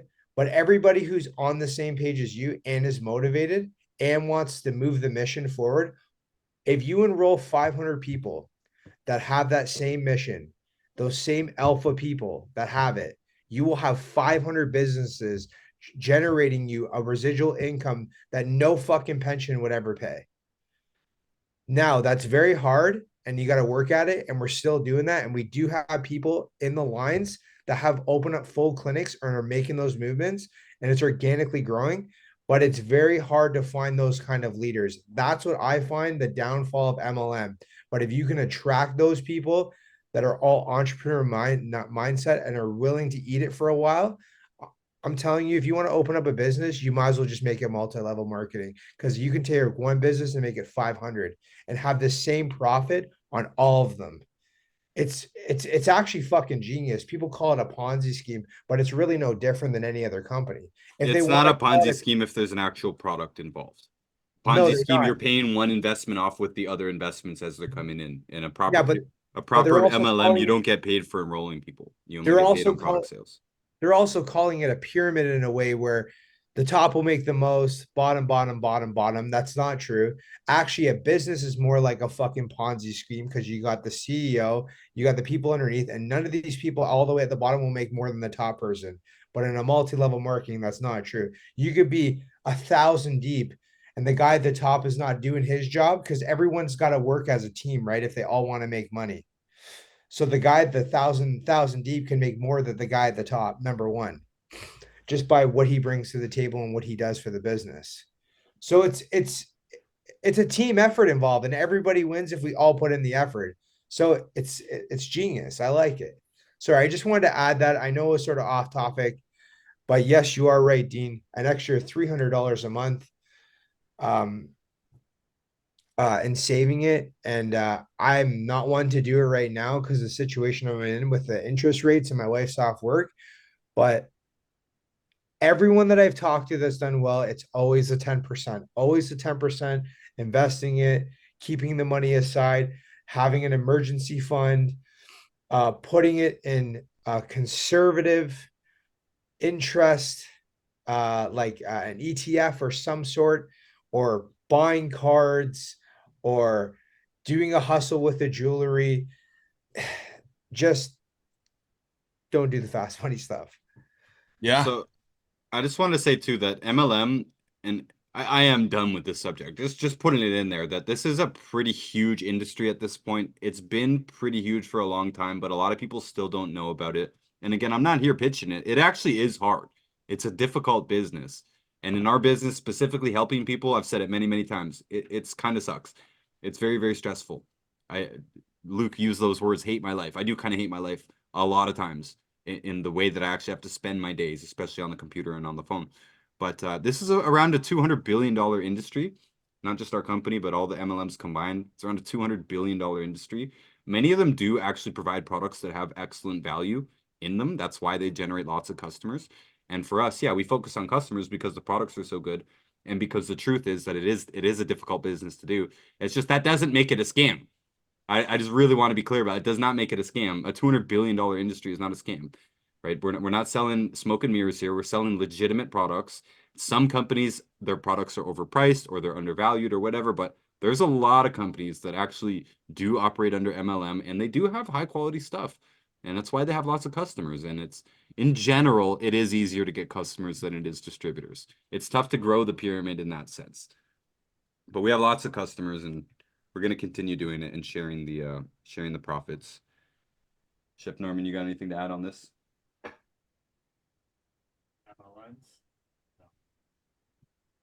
And Chef Norman was actually the guy who signed me up originally, by the way. Sucks for him that he didn't get an account on top of me, but that's how the cards fell. Long story. Anyways, okay, I think we're kind of done here. I just wanted to whip out a few other side hustle things that we didn't really touch on that much. I had some words written down here on my sheet that I'd like to touch on. Luke, you were talking about your high risk stuff earlier. I just wanted to pop in and say I do not like risk and I do not like losing money. I do not like gambling. Luke knows if we go to the casino, and it's been a long time, but I used to live next to a casino. I'm happy gambling $20 and I lose $20 and I'm good. I'm done. I don't need to chase the loss. I'm out. I hate losing so much that I'm very easy to cut myself off. And a lot of these hustles, I don't like losing money. I like the online, like we mentioned, it's hard to get views. It's hard to make money from affiliate, all this stuff, but I don't lose anything. I don't lose anything except for time. I don't actually lose money. It doesn't cost me money to operate online for the most part. I got some fees, but we're not gonna. It's very, very, very low overhead, and it's not a big deal. For my little vendor business, I don't have to go do any events if I don't want to. I'll just keep the boxes boxed up. I'm not losing anything. I'm not gonna sell at a loss. I might not sell my merchandise today, but I'm not losing money on the merchandise. I'm just saying I hate loss, especially when it comes to the side hustles. We also have the gig economy going on around us, right? The gig economy, doing Ubers and Lyft and Uber Eats and all this kind of stuff. I'm not a very big fan of those types of things because they don't involve any skills. You're really not growing yourself or building yourself. It really is just wham bam, thank you. You know, you do the gig, you get the payment, and you walk away. Part of that is very good. Part of why I like doing the vendor stuff is because it's just transactional. You like this item? You want this item? Okay, here's the money. Thank you. Have a great day. It's done. I Right. love that because my normal business of health, if I speak to you one time, if I never hear from you again, I just wasted my time and money, basically, because time is money. But if I never hear from you again, that's bad business. I should hear from you again because you should be messaging back to get your health result, right? If you just disappear, you're not a customer. We need to be in a little bit of contact for the most part. These people actually genuinely need help, and we have to actually physically answer them and talk them through it, answer questions from them, and all this stuff. I'm just saying it's not transactional. It's a relationship. I'm going to need a relationship with most of our customers or distributors in order for them to actually be a long-term customer. But why I like my side hustle is because it's here. You want this metal sign? Enjoy it. Goodbye. And it's just done. That part of it is awesome. So gigs are cool in that sense that they don't require any kind of a relationship, any kind of maintenance, any type of ongoing effort. It's just done. But at the same time, once the gig's done, you're done as well. You got to do another gig. Just I don't really like those types of things if it doesn't require any kind of an actual skill, and driving is not a skill to me. And most of these people, as you guys know, they don't even like we don't have Uber Eats where we live up here, but I know they just drop the stuff off on the door and leave, right? There's not even any interaction at all. So there's no communication. You don't have to get good at speaking to people. A lot of these Uber people seem even incapable of speaking to people. I don't know. Communication is not part of the job description at all. So I don't know. It's just kind of lame, but it is a thing. I'm not discounting it. You could totally do a gig as a side hustle, no problem. I've done Instacart before, to be honest. I've done that. I've done DoorDash, but I only did it when I needed money. You know what I mean? Like when I quit Pepsi, it was hard for a little while just doing the podcast. And so yeah, I mean it's great if you just need, $100. You can go out and make $100 in 2 or 3 hours. It's not great, but you can get yourself by with that stuff. But I agree, dude. There's zero skill, there's very little effort, and you're putting wear and tear on your vehicle that Mhm. I mean, they don't compensate you for that at all. It seems like a decent way to make a few bucks. It's just not very fun to me. Not at all, dude. It sucks. Yeah. So Chef Norman was talking about Craigslist earlier, and I also just wanted to say a side hustle that I liked. Well, we already did mention it. We're getting free stuff on Craigslist and Kijiji. Again, Kijiji is the same as Craigslist, so just marketplace apps, websites before there was apps. And yeah, there's so much free stuff. Where we live now, Chef Norman and I, we live way deep in the country. People don't throw stuff away like that. They don't throw nice stuff away. People are strong on recycling and keeping their stuff, and we don't have like IKEA. We don't have a lot of big box stores here. You can get your necessities in town, but there's not much available for like furniture and houseware, stuff like that. But down south where we grew up, people throw out incredible stuff, like stuff that's in great condition, especially in the furniture category. People throw out boxes of baby clothes and all kinds of stuff. They just can't be bothered, I guess, to go throw it at the thrift shop. And I see the same thing where I spend half time in Houston. We live in a bougie neighborhood down there. People throw out awesome stuff, man. And Yeah. I'm just saying, for a lot of times, I've never paid for a lot of the furniture in my life. Like, even I'm looking around our house, we hardly paid for any furniture here. Some of it we did get off someone's lawn when they were throwing it out. And my wife hates this, by the way. She thinks it's like beneath us to take a table that someone's throwing out. But I'm like, but we need a desk. That table's a desk. It would work good to me. But I'm saying, as reselling as a side hustle, like Chef Norman said quickly, that garage sailing saved his life. And he's welcome to come on here and explain that statement, because I don't really understand it. But there is a way to go and just even collect the stuff that people throw out for free, or that does end up in thrift shops. And you're right, Dean. A lot of thrift shops know the deal now. They Yeah. know the value with it. Like, don't buy used silver at a thrift shop, for example. I sell jewelry now. I know what the real wholesale price is for brand new Italian silver. If you buy it at a thrift shop, it's always I've never seen it less than the wholesale price. So that means they understand what silver is worth now. You're not going to find it for $1 most likely, but you can hunt around and find certain things that you can buy it very cheap and sell at a very good markup. And I just wanted to put in that free thing, that it's disgusting to me in this modern affluent world, wherever people are making decent money, they throw out stuff that's worth a lot of money, and they're changing their furniture over every 3-4 years. It's crazy to me. There's a lot of stuff. I was thinking about just buying a truck or renting a truck and bringing up a truckload full of what is considered down there people's garbage, because Yeah. up here it's not considered garbage. Talking about tables and lamps and all kinds of stuff that people are throwing out in perfectly good condition. And I'm assuming this is true all over America and Canada. I lived in Australia as well. They did it there too. People are throwing out stuff that's good. And I don't know if I'm just that cheap, but I'm always looking at it. But it's always amazed me how much wealth we have, that we're willing to throw out useful, functional items that are still in good condition. There has to be a side hustle available from collecting a lot of that stuff. And I actually know there's a lot of people who do go around and go to the nice neighborhoods on trash day and pick up their couches and chairs and dishes, all kinds of stuff that's not broken, and resell it. I follow an account on Instagram. It's like something about dumpster diving. I forget the exact handle, but this guy will go behind stores, and when they throw their shit away that's not on sale anymore, like, there was a whole sunglass display that this guy that was in the box still, and this guy just threw away, the store threw away hundreds of sunglasses. You can go and you can sell those things for $1 a piece online, dude. You know what I mean? It's just free money. And you talking about that brings up the idea of the throwaway economy. I don't know if you're familiar with that, but it's just basically everything being made so cheaply. It's like where, the Roku TVs. I've got a 65-inch TV in my house that costs $300. You know what I mean? Like, it's not going to last very long, I'm sure, but it's a big TV. It's clear. $300 for what it is. Everything is made cheaply, dude. Everything now is made cheap just to throw away. And it's part of I don't know why people don't want to just buy extra nice shit, but people would rather save a couple bucks and buy some crappy stuff, man. Fair enough.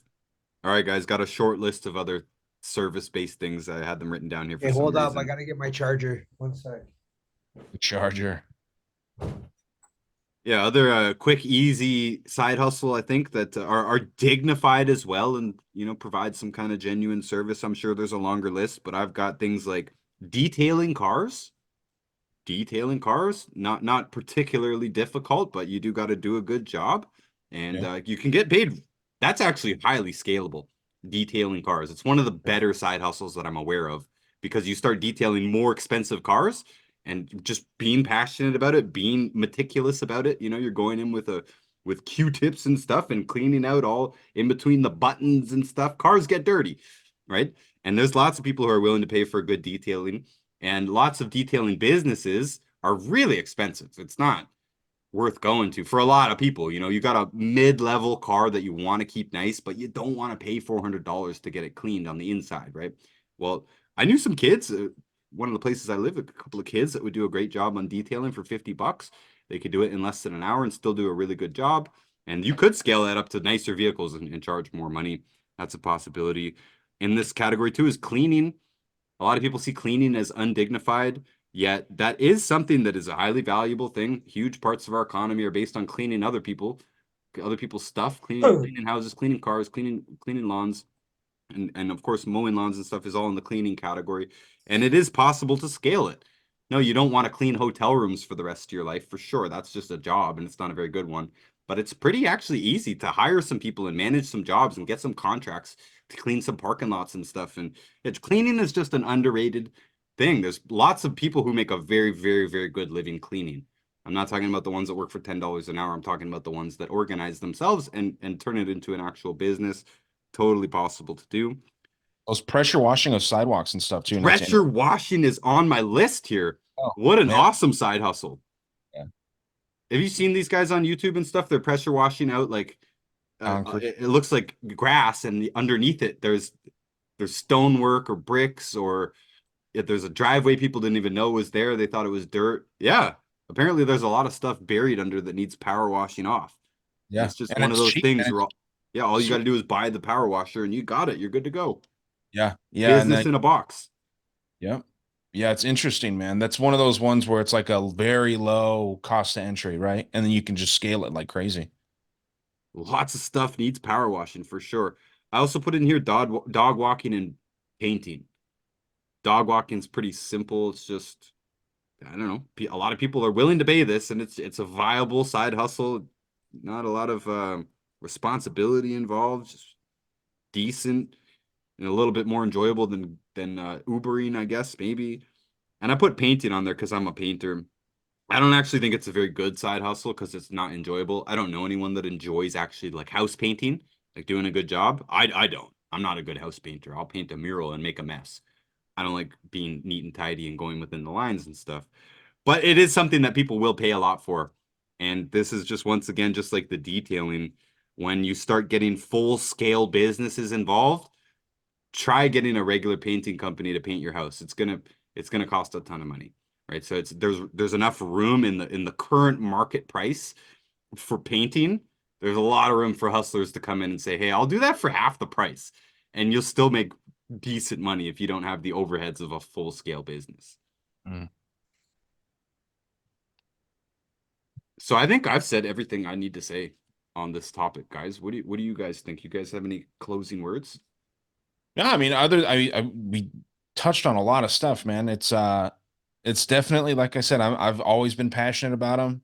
From screen printing, there's things that I forgot to mention, but we don't need to get into all of them right now. But just tons of different stuff, man. There's all kinds of different things.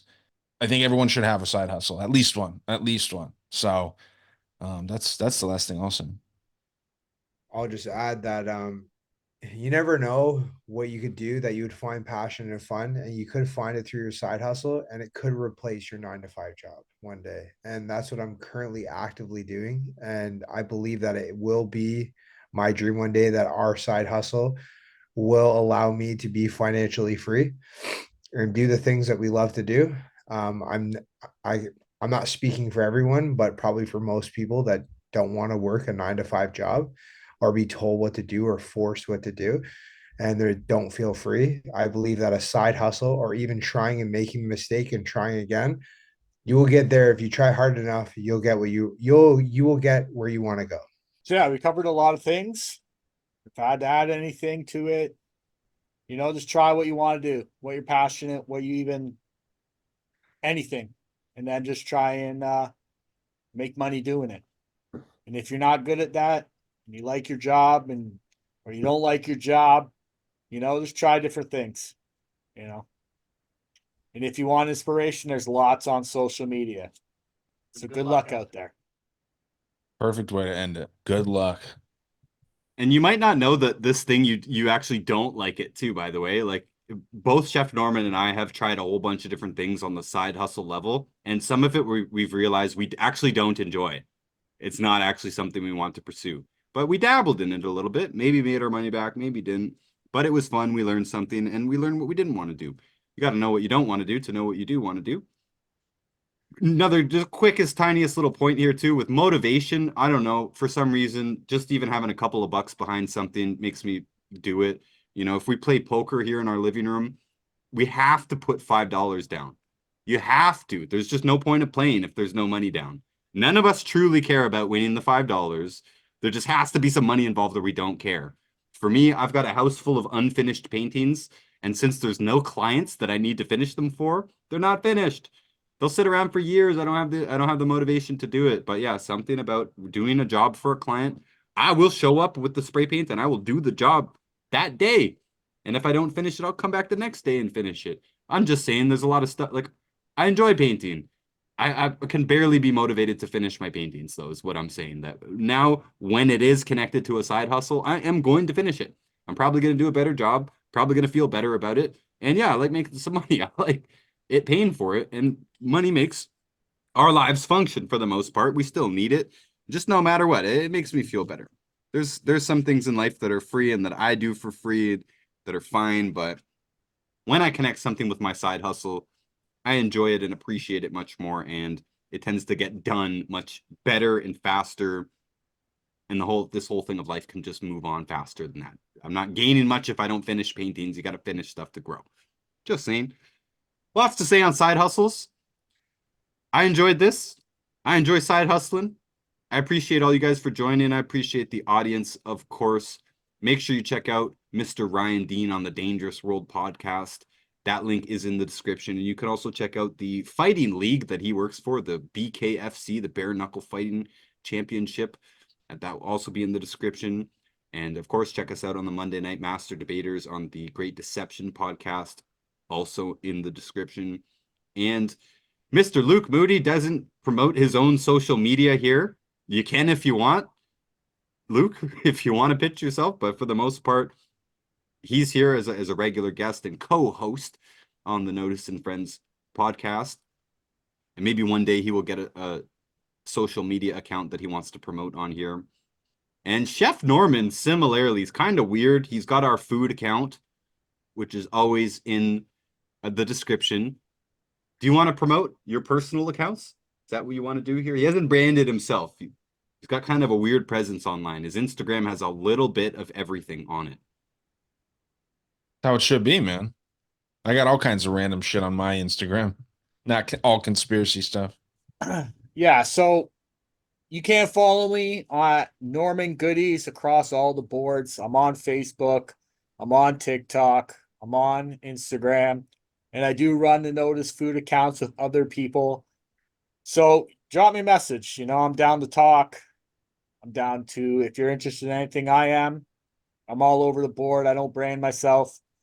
I just try and keep it simple and do things that I think are purpose, that have purpose to me and bring value to life. And if you want to really help me out, buy my cookbook. Hey, it's actually a pretty good textbook that I spent time working on, and I'm very proud of it. You'll see that it has immense value to it. And hey, check me out on YouTube as well. Watch my videos. You can hear me talk and go through food. If you got ideas, shoot me a message. I'm up for any suggestions. I'm always up for a challenge. So just let me know what you want to see or just to say hi. And I will stay a mystery for right now. I'll only be promoting my pretty face on Patreon. I do have a personal account on Instagram and Facebook. I do not post anything. I rather keep my personal life to myself.